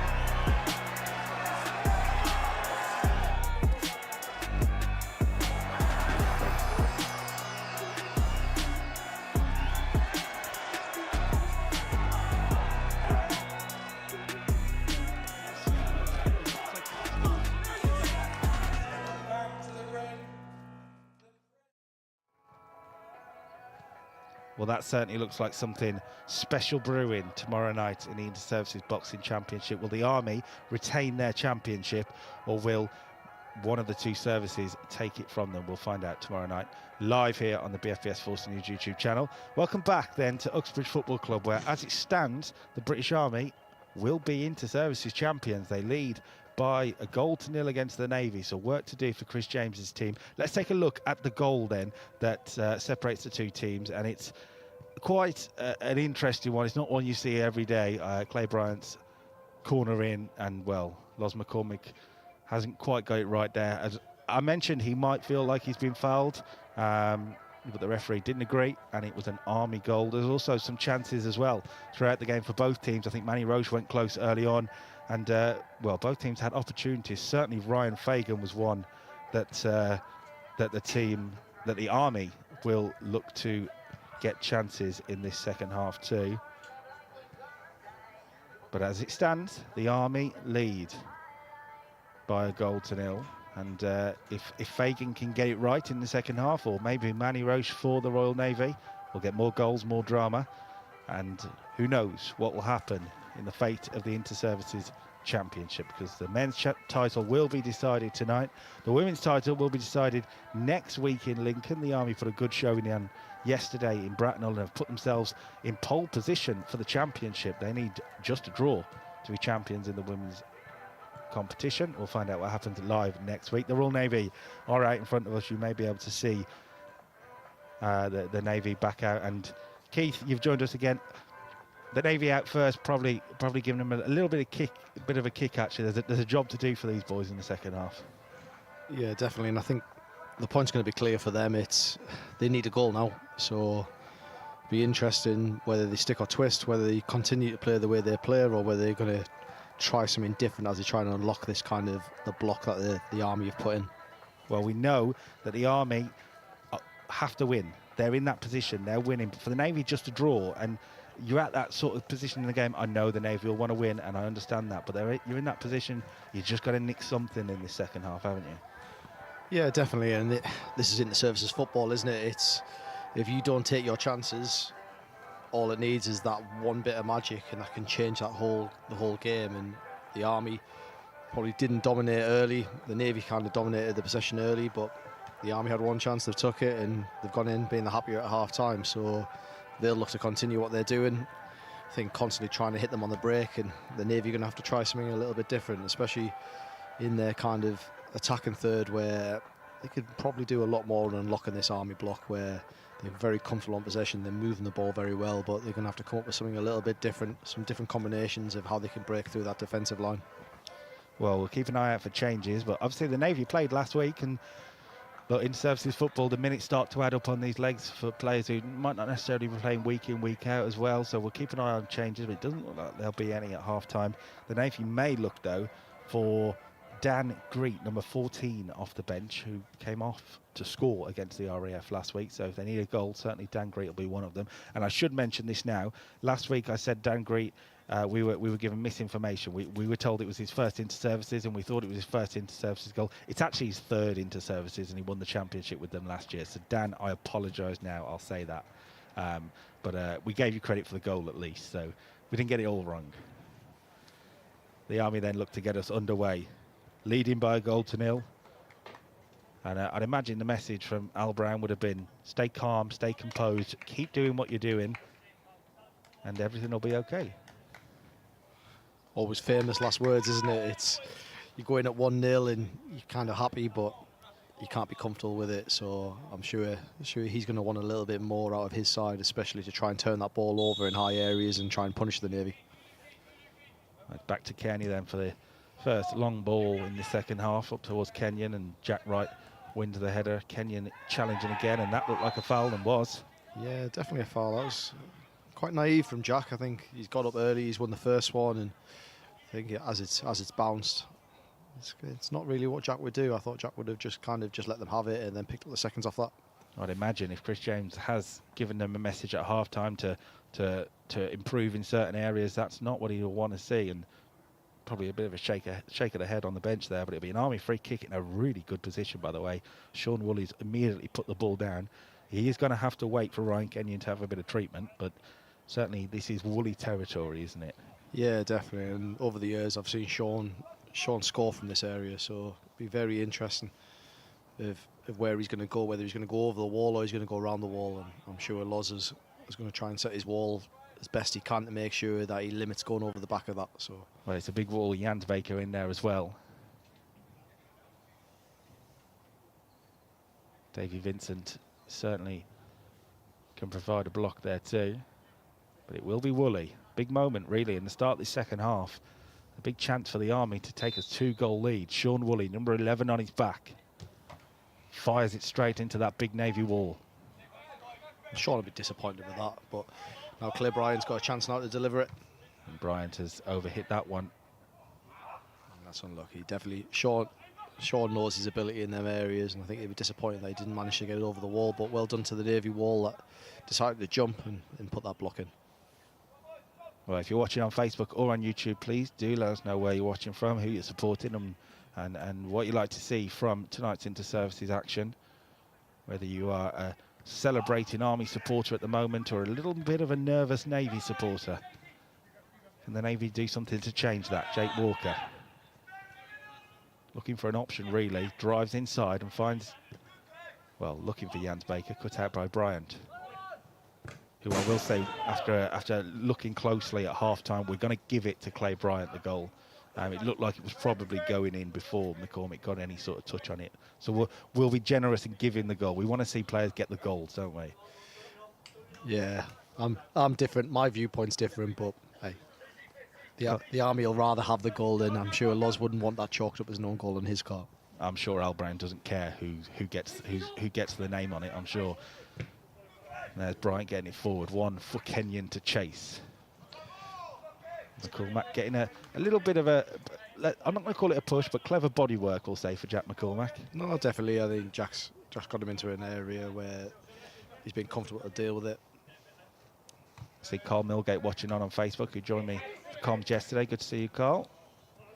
And Robbie on YouTube says, Jack McCormack goal from a set piece. Well, he did that against the Army last year. It will be a threat when those situations come, I'm sure. And Quirk thought he was fouled. Referee didn't agree. Yeah, very surprised at that, especially right in front of the linesman there. Yeah, the linesman, George Salloway, I think that is, who wasn't willing to give the free kick. It is an Army goal kick. The Navy are certainly still in this. Frank Wood says 1-0. They only need a draw, and that's where things get nervy for both teams, isn't it? Yeah, definitely, and it's great having the lead because it allows you that little bit of buffer, but it's one goal changes the game. And Salthorpe just had a moment there, but managed to recover. Now Jack Wright searches forward. Jans Baker looking to win the header, and it does bounce around, and Jans Baker gets there again. That looked a little bit late there. Yeah, definitely looked late for him. Quite high from deck. Heard a bit of a crunch, and I'm glad Reece Thomas wasn't affected actually from it, but it will be a Navy free kick. Yeah, I think as it overran there, Deck was just a bit committed, but luckily both players unscathed. It's taken short, and the Navy look to get going here. Thorpe across to Jack Wright, who does have some space to work with. Into the feet of Jans Baker and nodded for Vincent, and back to Jans Baker, who gets the shot away, blocked, and the Army now look to break. Same again, foot race between Jamie Turner and McCormack there. And Turner wins it this time and gets away from McCormack too for the first real time in the game. Turner onto his right foot again, back onto the left. Can he get a delivery in here? There'll be an Army corner. I think it might be an Army throw actually. Martin Barrett's watching from Dublin, hoping for a Navy victory. Haven't seen them in action against the RAF last week. Fratton Park. Watching from Loughborough is Jeanette Woolley, supporting my son Sean Woolley, hoping for an Army win. I think it is a throw, by the way, that Clay Bryant's going to go over and take.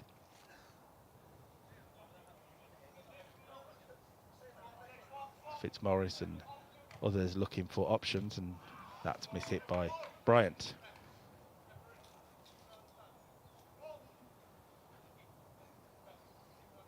So 5 minutes into the second half, maybe not quite the attacking response we expected so far from the Navy, but well, I think the way Chris is, he'll make sure that the Navy lads are meticulous in their build. I think he's just going to want a little bit more in that kind of final third for them. So it doesn't look like they're going to change much in the way they play at the minute. I don't think he's hitting the panic button just yet.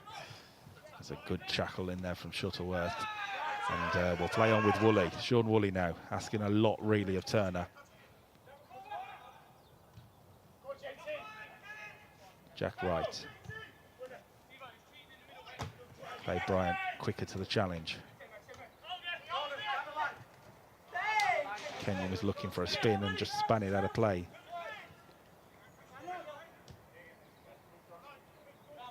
Robbie Jay's watching for Tidworth, supporting Lee Phillips and the Army team from the Royal Welsh. Come on, the lads. And Phillips there, looking to win a challenge, as we say that.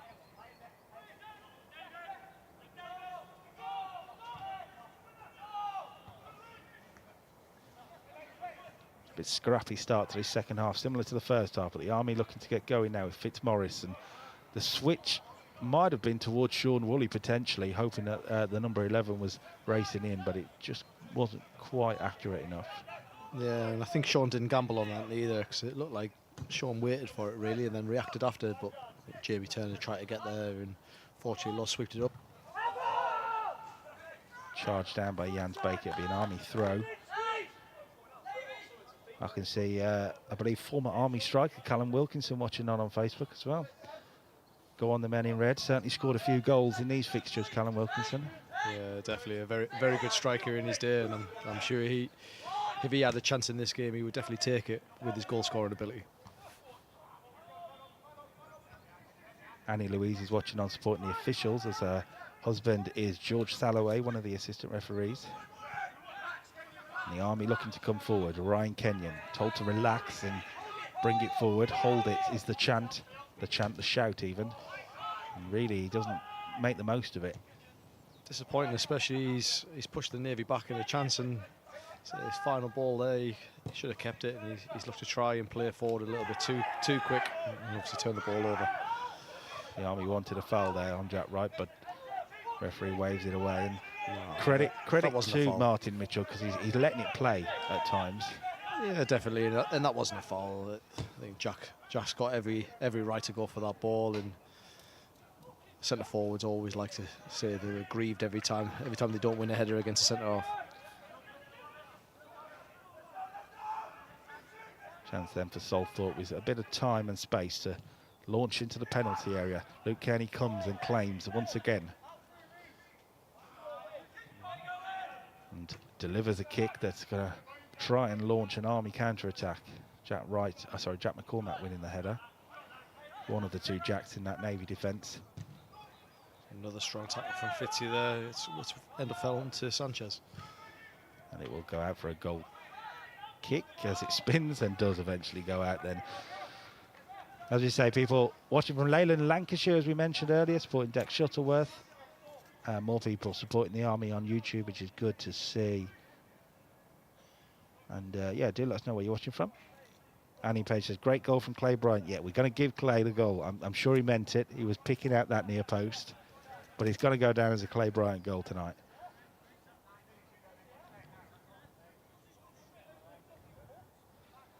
Jamie Turner just needs to be careful of what he says to the referee there. I understand the frustration. It's up towards Turner to challenge this one, but headed well by Sol Thorpe. Is that handball? It is. Thought about it for a moment, didn't he, Mitchell? Yeah, I think it was the right decision. I think he was trying to see where the ball was going to spin if the Navy would have the advantage, but when he realised it wasn't an advantage to the Navy, he pulled it back. Vincent looking to force things for the Navy.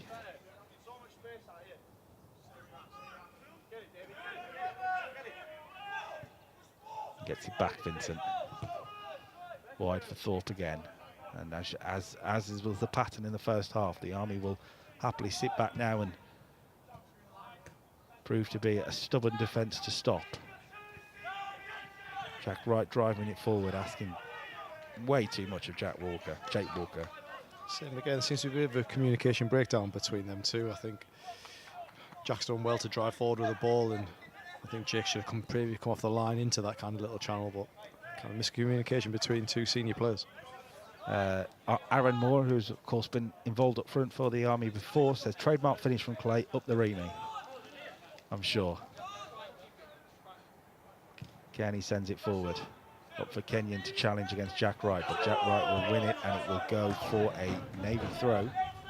Headed out by Ryan Kenyon, unfortunately. I don't think he meant to do it that way, but under pressure from Jack, and it's rightfully a Navy throw. Vincent back to Walker, back to Vincent, and now Walker again. Good play between the two midfielders.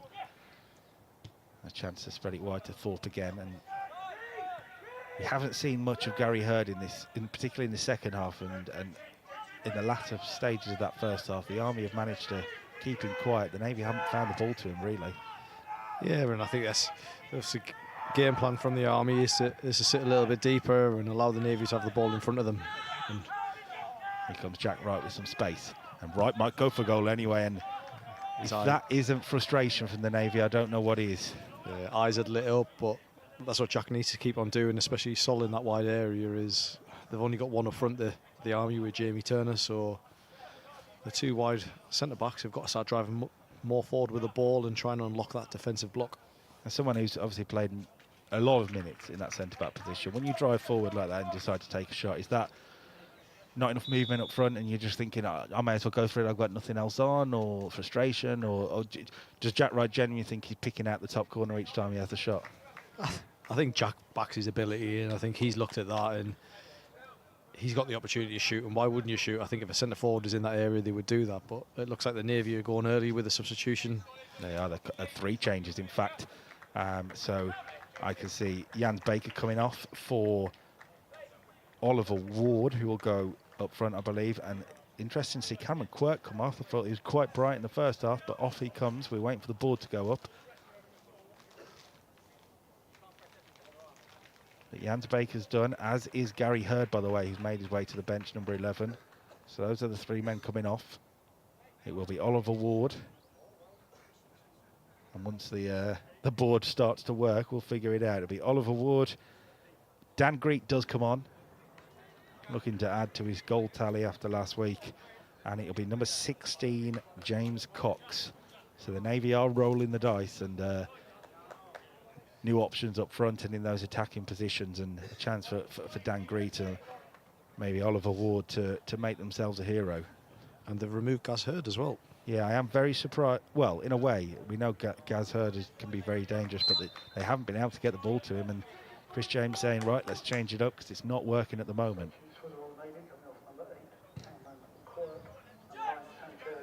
That's won well by McCormack, and that could be a tidy ball, but actually Jake Walker does well.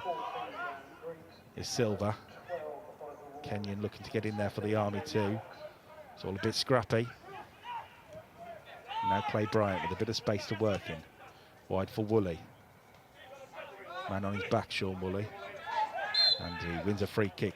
Very good professional play from Sean Woolley, I think. Big smile on his face as well against Jake Walker. He knew what he was doing with his body. Yeah, definitely. And I think that's just a bit of experience from Sean to try and buy a foul and try and slow the tempo down. Mark and Fiona Reid are watching in Bristol, hoping that Buster Reid gets on. Well, he certainly did against the RAF, and I think if the Army are looking for a goal, it's Buster Reid they'll turn to, but at the moment they don't need one. They're 1-0 up and happy. That's a smart play from Lee Phillips. It'll go back to Phillips. He's going to want it on his right foot, and he clips the ball in, headed across, and Jack McCormack had to get there. Now Kenyon. The Navy will cut out, and away comes the substitute, Dan Greet, looking for the run of Oliver Ward. Back to Walker. And Vincent has space, and that was late from Woolley, but we'll play on. And Vincent will loft it in, and there's a chance. The flag has gone up, though, against Manny Roche. That's a great pass from Davy Vincent there to pick out. Just Manny, who just needed to hold his position a little bit longer rather than straight offside. But Sean's very lucky to get away with that late tackle on Jake Walker. Martin Mitchell just had a little word, I think, like I said, Sean sorted out. So we'll say that's a warning, I think. Don't think he'll get away with another. Kearney then will look towards this near side where Woolley will challenge against Wright. It'll bounce away for Jack Wright. Does well, doesn't he, again, Jack Wright, and clips the ball for Oliver Ward to chase. And oh, that's a bad decision from the referee, unfortunately. I think Navy going to be very aggrieved. The bounce went behind Dick Shuttleworth to the centre forward. Yeah, it was one for Oliver Ward to cause a problem, but the Navy will have a free kick instead. Dave Vincent over it.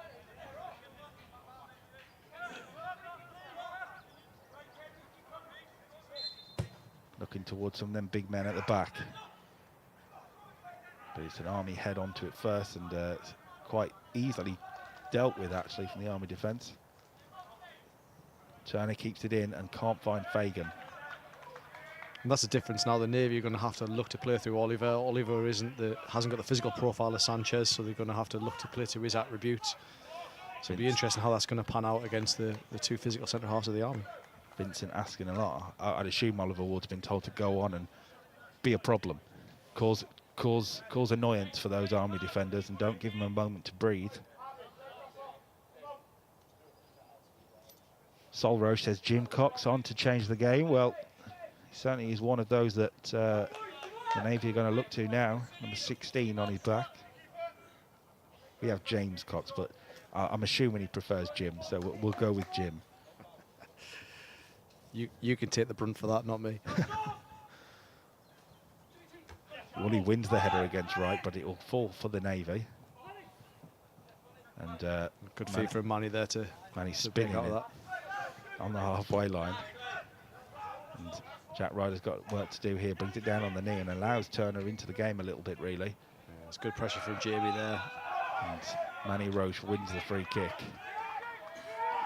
I think the Navy starting to need to up some tempo now. Like I say, Chris has made his first substitution quite early, so he's going to hope that impacts and he gets some tempo into this game, because the Army is still looking a little bit comfortable now, sitting deep.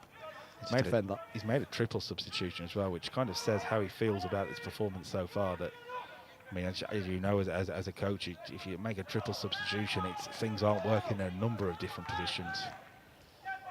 I think again, Sol being very disappointed, looking to go for that long sweeping diag, and Jake hasn't pushed on. Jake's checked his run, and they give the ball back to the Army, and the Army will be very comfortable if they start playing long diags from deep.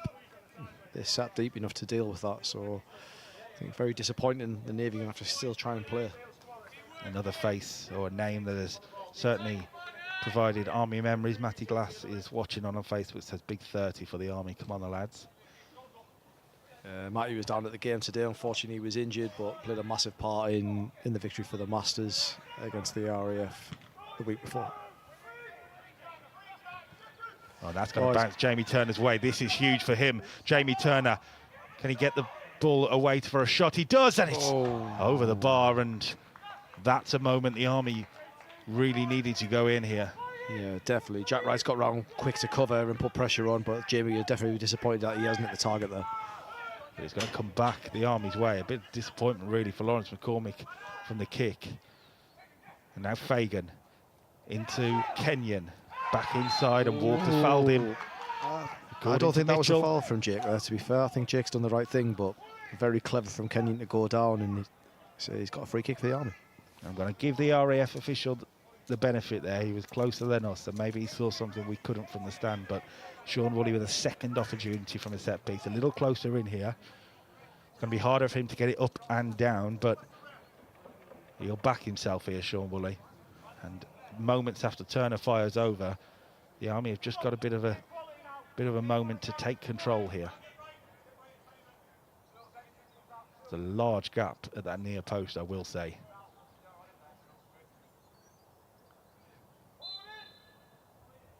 Woolley. Oh, it's brilliant from Sean Woolley. It's a brilliant goal from the number 11, and the Army have an all-important second goal. And like we said the first time, Sean is very dangerous in them areas. He's kind of went straight down Loz's side. I think Loz has gambled and took a step early, thinking he was going to go over the top of the wall, and it's a great free kick from Sean Woolley. And if Sean was on comms right now, I'm pretty sure he'd say it's a goal, Keith, because he has bent it into the top corner. I thought he might have gone near post. There was a big gap there, but he's gone McCormick's side and completely caught out the keeper again. And a super goal, a goal worthy of winning any championship from Sean Woolley there, and it's put the Army in such a strong position with 25 minutes to go. And the Navy really have a job on their hands now if they are going to keep hold of the trophy they've held for 12 months. The Army, by the way, in their debut season under Al Brown, are on the verge of something. What can the Navy do, though? Jack Wright with time to come forward and pick the pass, and it's Greet looking for the ball across. It's blocked away. Same again, more great defending from the Army, getting back in numbers to negate that. But Jack Wright's going to keep stepping forward into that little pocket of space, and he's getting joy with it so far. And Reece Thomas is down after taking a knock for the Navy here. He doesn't look comfortable, Reece, with that. For Chris James, that free kick has gone in at the worst time, really. We mentioned he'd rolled the dice for the 3 substitutes. Yes, he has some other options, I think, on the bench that he could turn to, but when you've already played your hand and then another goal goes in against you, it's not the night that Chris James and the Navy were looking for. The Army, by the way, yet to make a change, so fresh legs could be on the way there. I can see 2 players warming up or ready to come on. One of them is number 16, Buster Reed. I think it might be an 18. We're a long way away, but that looks like a 16 to me. One man certainly coming on is Mohamed Sabo, I've got as number 14. Replacing Liam Silver.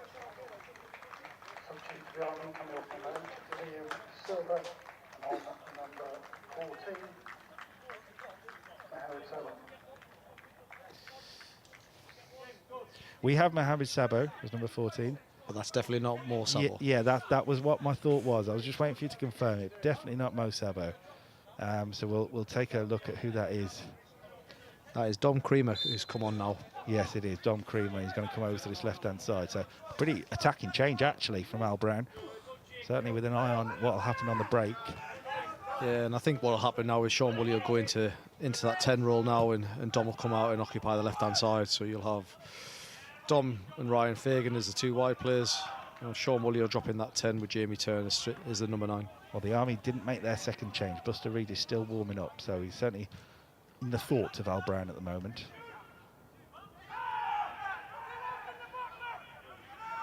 Now Fagan, whose goal at Shrewsbury seems a long way away now, but certainly important. Fitzmaurice looking to win something, as the shout was. Comes away with the ball, does really well actually, and now the Army come forward again with Bryant. Confident red shirt stream forward with Creamer getting his first touch, and Jake Walker does so well, doesn't he? And Dom Creamer was going to give him something to think about, because Dom's blessed with pace as well, so We've got two pacey wingers on either side now of the Army, which is going to try and unlock the Navy defence. And here comes the second substitution now for the Army. And it is going to be Buster Reed coming on. So it's the end of the night for Ryan Kenyon. Oh, we got that wrong. That is Sean Thompson.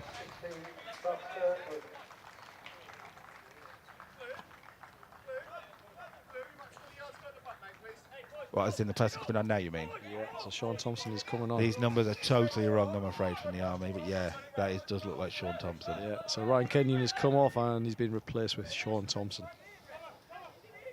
You know, it's not a surprise that these players have gone in and changed shirts, because I think they do it just to mess with us on commentary, to be honest. It's probably because Sean Thompson wants that tight-fitted shirt. I think that's probably what it is. That 16 looks a lot more tighter than what some of the other shirts are, so it might be a personal choice rather than a professional one. Well, it's probably because it was Buster Reed's.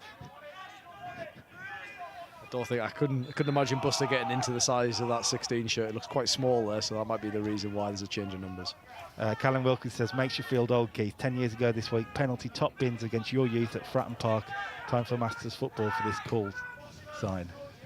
Yeah, I'll give a special shout out to my brother Roy. So his last game was today for the Masters. He was a Navy goalkeeper and a Combined Services goalkeeper. Maybe.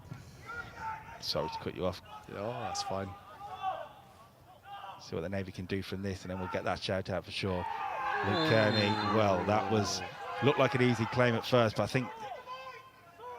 I think the two Army players collided more than anything. There's no real, I don't believe there was a push there from Oliver Ward or anything, so hopefully both players will be able to continue. But Luke Kearney and one of the Army defenders will hopefully try and get confirmation of who that is. It looks like Claire Bryant. Yeah.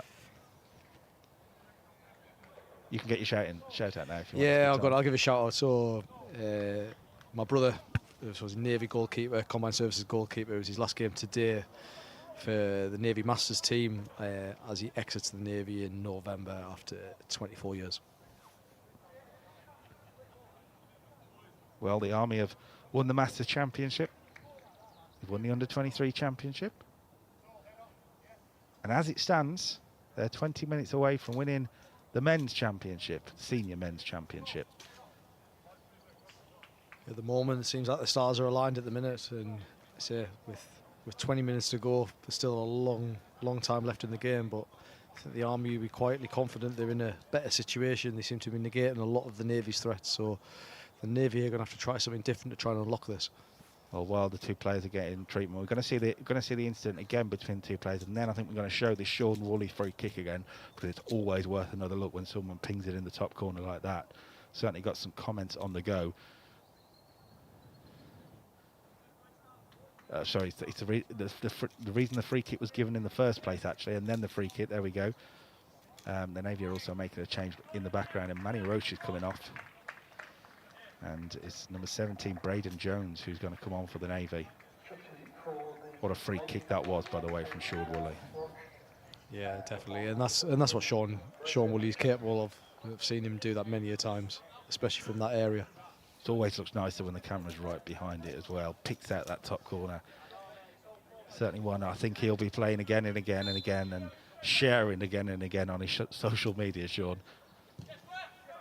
And he sends it forward. It looks like Claire Bryant's he's okay now, which is good to see, especially with Luke as well. It's nothing worse when a keeper grabs it at that area and kind of falls over the top of one of the fellow defenders. So Braden Jones joins the Navy attack, who are needing something. Here he is, Jones. Back to Greet. Wide to Jack Wright. The Navy are needing something in this final 16 minutes. Jack Wright will look into the penalty area. He's headed towards goal by the substitute, Braden Jones, and away it goes for a goal kick. Yeah, the Army are very comfortable sitting on their edge of their 18-yard box.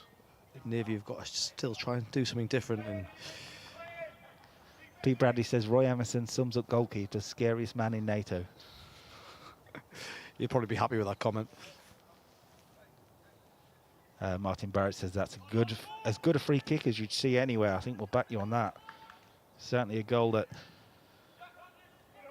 deserves to decide a championship, but will it? The Navy have got to try and find a bit of positivity, a bit of confidence, a spark from somewhere. I think the Navy are going to have to gamble at some point, because what's happening at the minute is not really working for Chris. I know Chris will be disappointed, especially with how well they played against the RAF. So they're going to have to try and change something, and what that something is, I don't know. Well, I think it says a lot that two of the players who were, or three, that were so impressive against the RAF last week, Jans Baker, Manny Roche and Gaz Hurd, have all gone off here because they just couldn't get them into the game as much as they'd have liked. And particularly in the second half, that looked like a foul throw, but play on, headed forward. Here's Jack Wright, and his final appearance for the Navy, and it's not ending how he will have dreamt. Of course, got that goal at Fratton Park last week and had a celebration to match with his friend. Here's Vincent, much more of an attacking position now. Walker slides in to Ward. The Army have got men back. Greek will look into the penalty area, and Luke Kearney says thank you very much. Same again, very disappointed from the Navy of trying to put the ball in the area, especially when the Army centre-halves and the ability of Luke Kearney is sitting there waiting for them crosses. Navy have got to try and do something a little bit different. You do wonder when you take Jans Baker off why they're still lofting crosses into the box like that. It's never going to quite work. But here come the Army. Fagan looking to spin, but Woolley now in more of a central position.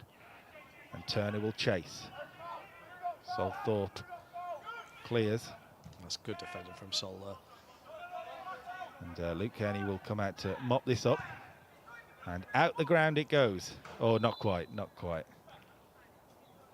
Very surprised Luke didn't try and Cruyff turn onto his left foot and then find a different way out. So Danny Kerr says all the best to Royce, some keeper and an even better bloke. William Berry says, come on, Dex Shuttleworth, we're all rooting for you. Get that cup lifted. Well, he is, 15 minutes away from that potentially happening. And I'm going to say potentially because in inter-services sport, inter-services football 2024 taught us that you never know what to expect. Kearney's drilled goal free kick. Now Salthorpe. Turner chasing down and forcing the clearance. And I think it might have been a late challenge from Turner. Yeah, it looks like he just left his foot dangling there when no need to really, but it's probably more frustration from Jamie.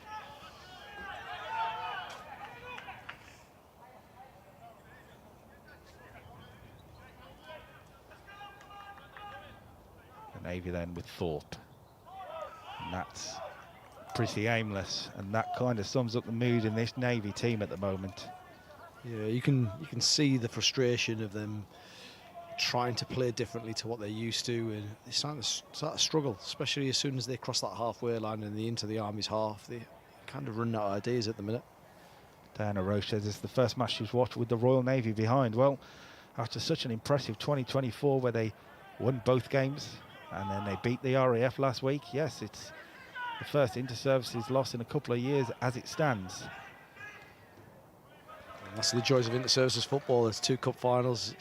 You can do really well in 1 cup final, but ultimately it's going to be decided on the last game. And at the minute, the Army are deservedly 2-0 up. Luke Kearney with a good shout of keepers there, and it was left for him.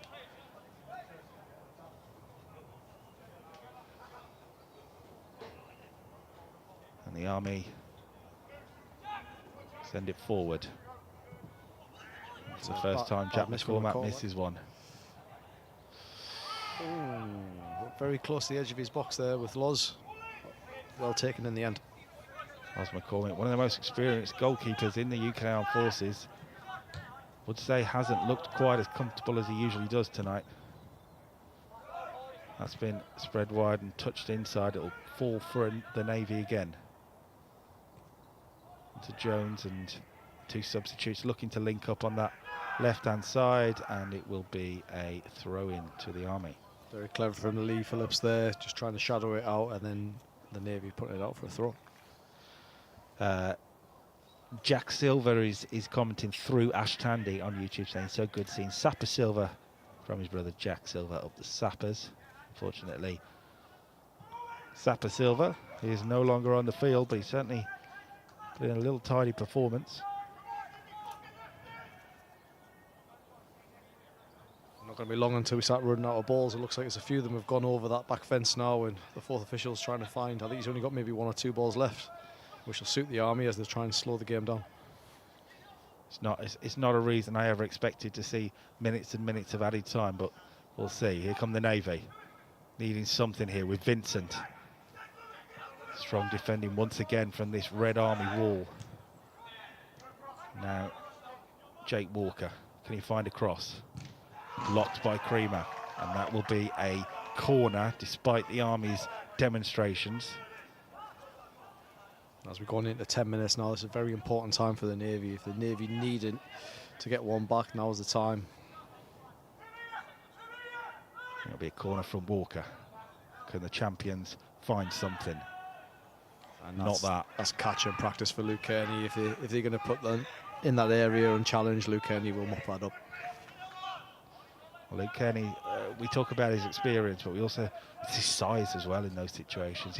He's not a small goalkeeper. He's quite tall and commanding in those positions, and he's had a few of those come his way. The Army are looking for a break there, but it's cut out well by Sol Thorpe. And what can the Navy substitutes bring to the game? Lee Phillips clears it away, and it's a good touch from Ryan Fagan there to keep the ball in play.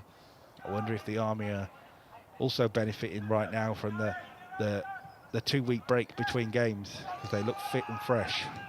Yeah, they do, and I think they would have been disappointed with the way they played. Creamer got there, by the way, and that's got to be 3-0 to the Army. And Jack Wright has, well, looked at Lawrence McCormick, and the two of them have come together, and Dom Creamer says, I'll nick in there, thank you. And that should be the championship for the Army. That's great position from Dom Creamer there to nip in front, but I know from too experienced a goalkeeper and someone like Jack Wright, they'd be extremely disappointed that they've allowed that to happen. But well done to Dom Creamer. He's got in between them. Great finish, which really puts the pressure on now, and the Army are in a really great position now to hold this. And Navy looked deflated, unfortunately, and after such a dominant performance against the RAF, they feel like they haven't done enough, especially the second half, but the first half, to be in the situation they're in now.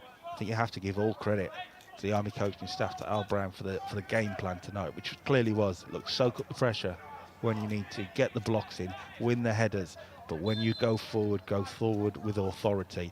And 3 times, even if 2 of the goals you could say came from fortunate circumstances, with the last one there maybe not well defended by the Navy, the first one from a corner, the second one a brilliant free kick. The Army have dreamt of being in this position last night, and I don't think anyone quite believed they would be. Yeah, and I'm sure Al believed in his group, and like I say, he's had a plan. The boys have executed that plan, and now the Navy are kind of suffering from it now. YouTube comments also pointing out Sean Woolley with the assist, by the way. Well, it was a decent ball through, but I will say that Dom Creamer made the most of it. Next we'll be talking about XG and everything else, so I think we'll the be pre-assists and modern days. Well, the Army then 3-0 up, and looking around at those Navy faces, it's going to be some comeback from here if they are to stop the Army from winning the Inter-Services Championship. An Army team that over the last few years, and I don't think anybody will take any offence in me saying this, haven't really been at the races Inter-Services wise, and they haven't been competing, but 2025 has felt different. Yeah, definitely, and I think they've had the squad, we've had the group of players that we could do this, and I say ultimately the Navy would deserve winners last year. I think the Army have proven now that after their disappointment performance of the first game, which seen them having a draw against the RAF, they've deservedly be 3-0 up in this game. That's cleared well by Shuttleworth. And Jack McCormack, for the first time in the game, really looking undecided what to do with it. Yeah, they started to look nervy, and that's what happens is when pressure comes. Is as players, you've got to be able to deal with that pressure, and the Navy are starting to struggle with their pressure, especially in their defensive areas where they've been so strong previously. The Army will take their time with Lee Phillips going over to take the throw into Fagan, who's probably been quieter in the second half, but that's brilliant from Fagan. Ball towards the back post, headed away by Walker. The Army want 4, by the way, here. Dom Creamer, Walker there again. It's offside against Dom Creamer. He went close, didn't he, at Shrewsbury, and had that burst of pace and shot wide, and that's probably more his game. But the determination to nick in there is something that you can't quite coach, isn't it? Yeah, exactly. And that's experienced players that know that they just not give up in them areas, and he's deservedly got that chance. Miscommunication between centre-back and goalkeeper, and Dom's got a great finish. Jack Wright switches the play. Same again, just that lack of quality in that final third from the Navy, we should be extremely disappointed with. Once again, it goes to Wright. Put out well in the midfield, though. Fitzmaurice in there. Yeah, yet again, Army sitting deep, just blocking everything that comes into that forward line. They're screening very well, especially their midfield 3. And if you'll excuse the pun, the way it feels right now, a Navy comeback, that ship might have sailed. Thompson, and bringing the experience now. Thompson, a man who's in the notes, has been called the unofficial busiest man in the British Army, apparently, from the Army team.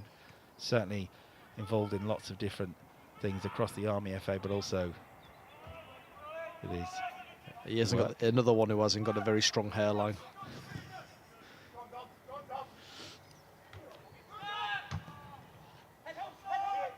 As someone who's experienced that in his life as well, I'm sure you're getting them all in. I'm trying to bite my tongue with half of the things I'm trying to say, to be honest. Same again, good experience from Luke just to slow it down, allow the Navy to push high, and the Navy are really struggling to find any kind of foothold in the game now as the Army just see the time down.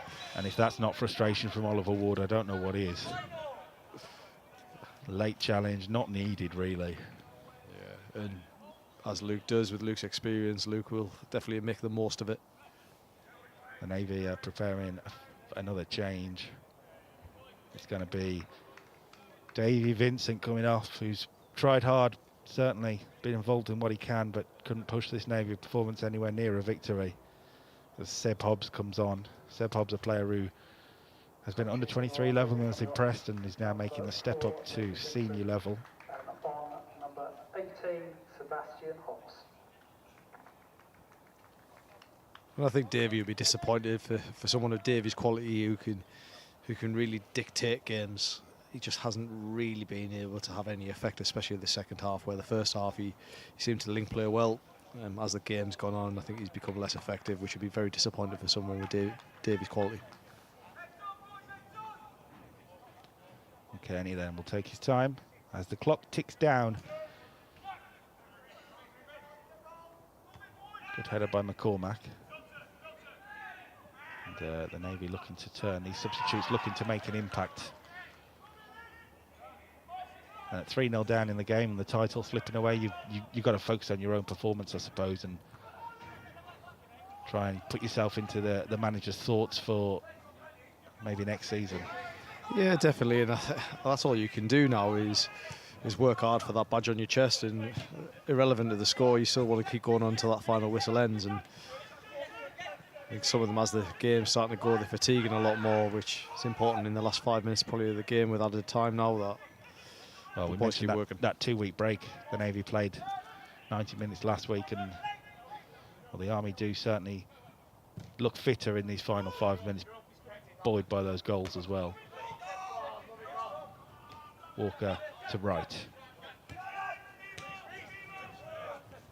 The Army will mop that up with Thompson. Yeah, good pressure again. As soon as that ball comes into that kind of final third from the Navy, there's plenty of bodies from the Army to go and break it up. Army supporters celebrating in the YouTube chat, saying there'll be tears in Pompey tonight. And Sol Thorpe. And again, Woolley was a little late, but it's lofted forward and had to be dealt with by Shuttleworth, who I think got stamped accidentally in the back of the foot, but Thompson comes forward. Here's Joe Thomas. Clay Bryant still throwing into every challenge. Here's Walker.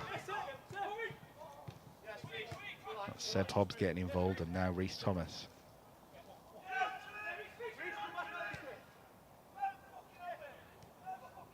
And for the first time in probably the last 25 minutes or so, the Navy gains some possession. But same again, the Army are happy to sit in deep and allow them to have that possession, and that's where the Navy have got to try and get into them final thirds and try and change the way they play. Thomas then. There will be 4 minutes of added time. The Army are 4 minutes away from being inter-services champions in 2025. Walker's ball in, headed away well by Shuttleworth, and Thompson there providing experience off the bench. Wide for Fagan. Army will now be just happy to just let this tick down a little bit now. It almost feels like both sides are happy for this just to end, because the Navy have had a torrid night, really. Bryce, in the opening few moments, had that long-range effort from Manny Roche, but the Army have grown into the game, and since that first goal went in, they've looked the more comfortable of the two teams. Yeah, definitely. I think that deflated the Navy, especially for their early dominant possession, and to have a couple of chances, and then as soon as they concede that corner, it just seemed like just slowly losing grasp of the game, and the Army have just continued to just be diligent in the way they've played, especially off the ball, and they've won the ball area, they've turned it over very well, and as the time's gone on, they're trying to keep it and just run that clock down. Well, inter-services football can certainly provide shocks and surprises. I think speaking to anyone within the RAF football team last week at Fratton Park, they talked about the Navy being stronger, fitter, quicker, and they were hard to stop a chance, maybe cleared away. But here we are 7 days later, and it feels like you could say the opposite. The Army have looked stronger, fitter, quicker. Yeah, and that's inter-services football for you. Like you say, we always use the analogy of 2 cup finals, and this one, especially the performance from the Army, has been a lot better from the performance against the RAF a couple of weeks ago. So I'll definitely be happy with the upturn of how well the players have executed their plan, where I think the Navy will be disappointed that they've not been able to execute their plan like they did against the RAF last week. Navy free kick then. 2 more minutes left to go in added time. Cleared away by Clay Bryant, who started the festivities for the Army tonight.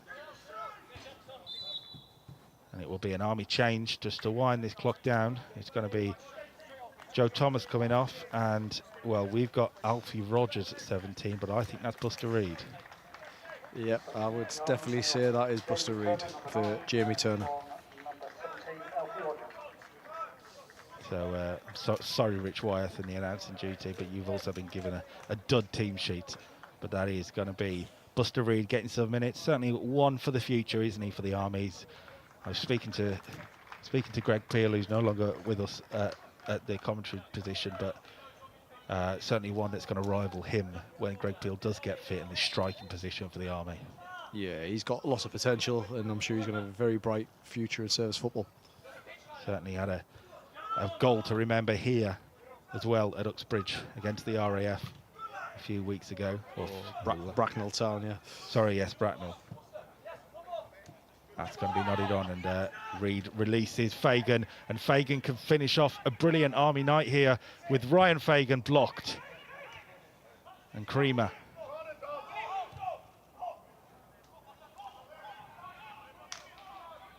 The Navy will clear. It was a late challenge as well, so the Navy free kick. Same again, the Army using that kind of counter-attack to great effect. Being able to turn quickly from defence to offence is very sharp and break through the Navy defence. Probably around 30 seconds to go-ish.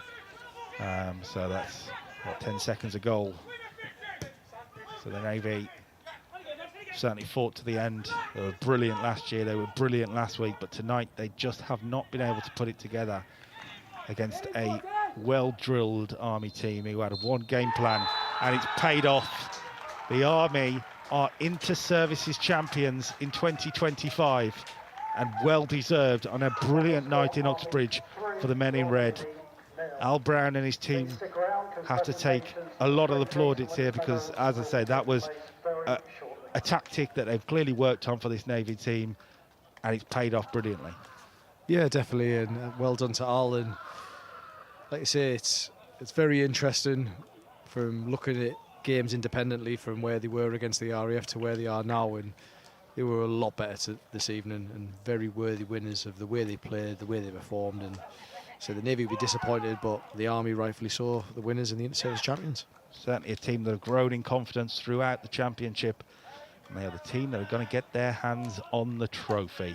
We've sent our roving reporter, Si Hunter, onto the field, and once some of these celebrations calm down, we'll hopefully get a word with Dex Shuttleworth, the Army captain, before he gets his hands on the trophy. The Navy will take this defeat and this disappointment in their stride, I'm sure. Chris James and co, who've done an amazing job from under 23 level to senior level, will have desperately wanted to do a double, so to speak, 2 years in a row tonight, but the Army wall have stopped them.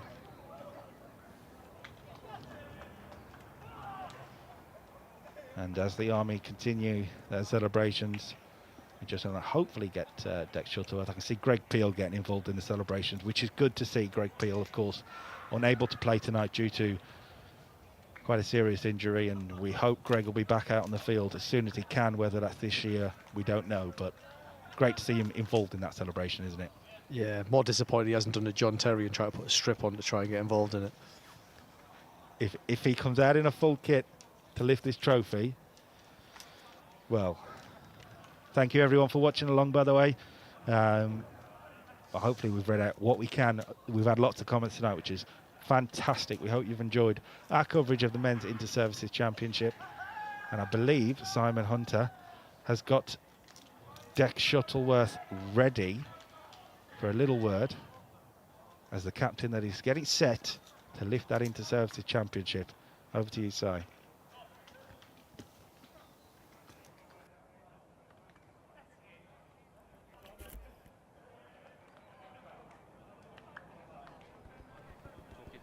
Yep, all good. Sweet, okay. I'll tell you when you're ready. Yep, just look at me as well. Go. Well, joined by a very happy Army skipper, Greg Stevenson. How was that? How do you sum up your emotions at the end of that? Well, what a feeling. I've been doing this for 16 years now. I've been part of some successful squads, but it's my first as a skipper. And that group there have just given absolutely everything in a game. I think a fair few people have written us off in. Come away with a clean sheet, 3 goals. Just on top of the world. Proudest moment of my career, without a doubt. You mentioned, what some of the critics might have been thinking beforehand, before the match, and after that draw with the RAF. What were you thinking last week when you saw the Navy's 3-0 victory? What were the points you took away from that in order to come out and win tonight? We knew we weren't good enough against the RAF, so we almost could write off large parts of that game. The Navy didn't have the benefit of seeing us play because we didn't really play how we were supposed to. We got to watch it, we got together and watched it, identified areas we wanted to target, and we've executed it perfectly. We've defended really well against that long ball. They've got 3 big lads at the back, and I think we've dominated for large parts of it as well, which is really good. Going in at the interval, 1-0 up, I think there was a bit of debate over that Clay Bryant goal. I think some said he got it in. What was your take on that one? It's a missed kick. I'm sure he'll thank me for saying that. But he did put the next one there, so it might have been on purpose. Not what we practiced on set pieces, but absolutely take it in an inter-services match to go 1-0 up in a winner-takes-all game. You'll take anything. So yeah, really good. And a word on the other team members as well. Honestly, to a man. Some of them I've never played with before. Some of them I've played with for a long time, and we've just had weeks and weeks of enjoyment together, hard work together, and that's the result. And we deserve it, and we're going to go and celebrate. So we'll go off and celebrate. Well done once again. Thanks very much. Cheers. Brilliant. Thank you very much.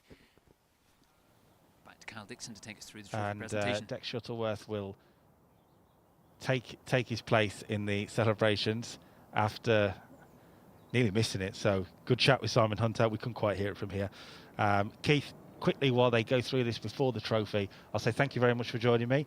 I'll let you get on with the rest of your evening, and I'm sure see some celebrating Army faces. A lot of decisions to make for the UCAF coaching team after that as well. Yeah, definitely. I think from UCAF head on, we've seen a lot of talented footballers over this inter-services competition this year, and I think on behalf of me and Joy, we'll be looking forward to working with them talented footballers for our up-season camps. But thank you very much for having me. Well, we'll be looking forward to seeing that too. Thank you, Keith. We will stay on low because we are expecting a big celebration from the Army. And, I believe Uxbridge fame. A nice award as well, involved with the relationship built here. Uxbridge, of course, stepping in after the games were unable to be played at the Aldershot Town Stadium.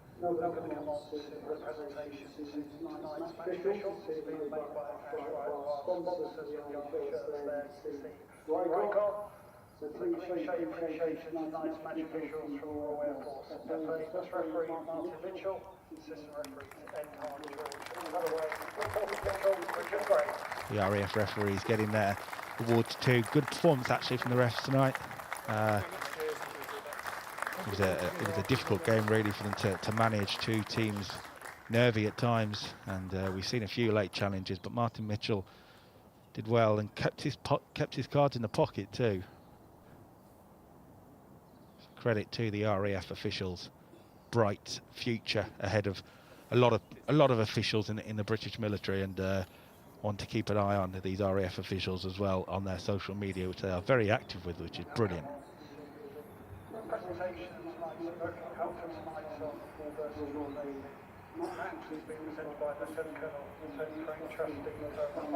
The Army will pick up the Mercury Cup first, which is a trophy given to them for winning this Army v Navy fixture.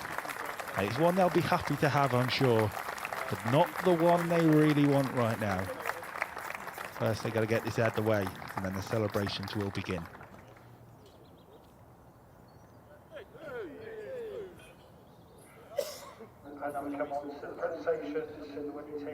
So, over the last few years, it's been blue on the trophy, whether it's Navy in 2024 or for a number of years, light blue from the RAF under Andy Kuchar and co. The Army will collect their medals. They've been brilliant tonight. An Army team that probably wasn't fancied by many after what we've seen over the last few years, but Captain Al Brown's gone in there and built a team that have got the job done.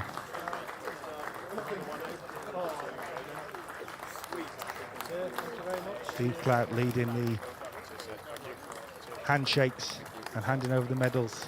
A man who is Army FA through and through, and I'm sure he's absolutely buzzing at what he has seen tonight.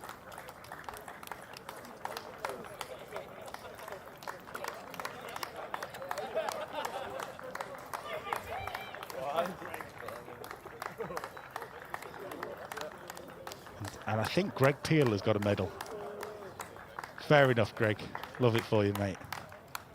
So, as we say, after years and years of it being all about the blue, Royal Navy blue, light blue, it's the first time in some years we can say, in terms of the Inter-Services Championship, as Deck Shuttleworth gets his hands on the trophy, it is time to paint it red.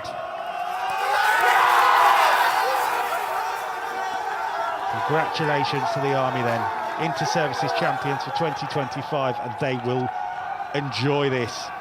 It's been a long time coming for supporters of the Army. They've had to deal with some disappointing times, but 2025 is their year. What a night for them. Thank you everyone for watching along on Facebook and on YouTube for our coverage of this men's championship. Don't think we're done with the football though. The women's title is still to be decided. The Army may win that one too. They're in pole position against the champions from the RAF next Friday, right here on the Fulton News YouTube channel. We've got Inter-Services boxing tomorrow as well. This live Inter-Services sporting train continues tomorrow night at RAF Honington. Thank you everyone for joining us. And yeah, the Army are the team to celebrate in 2025.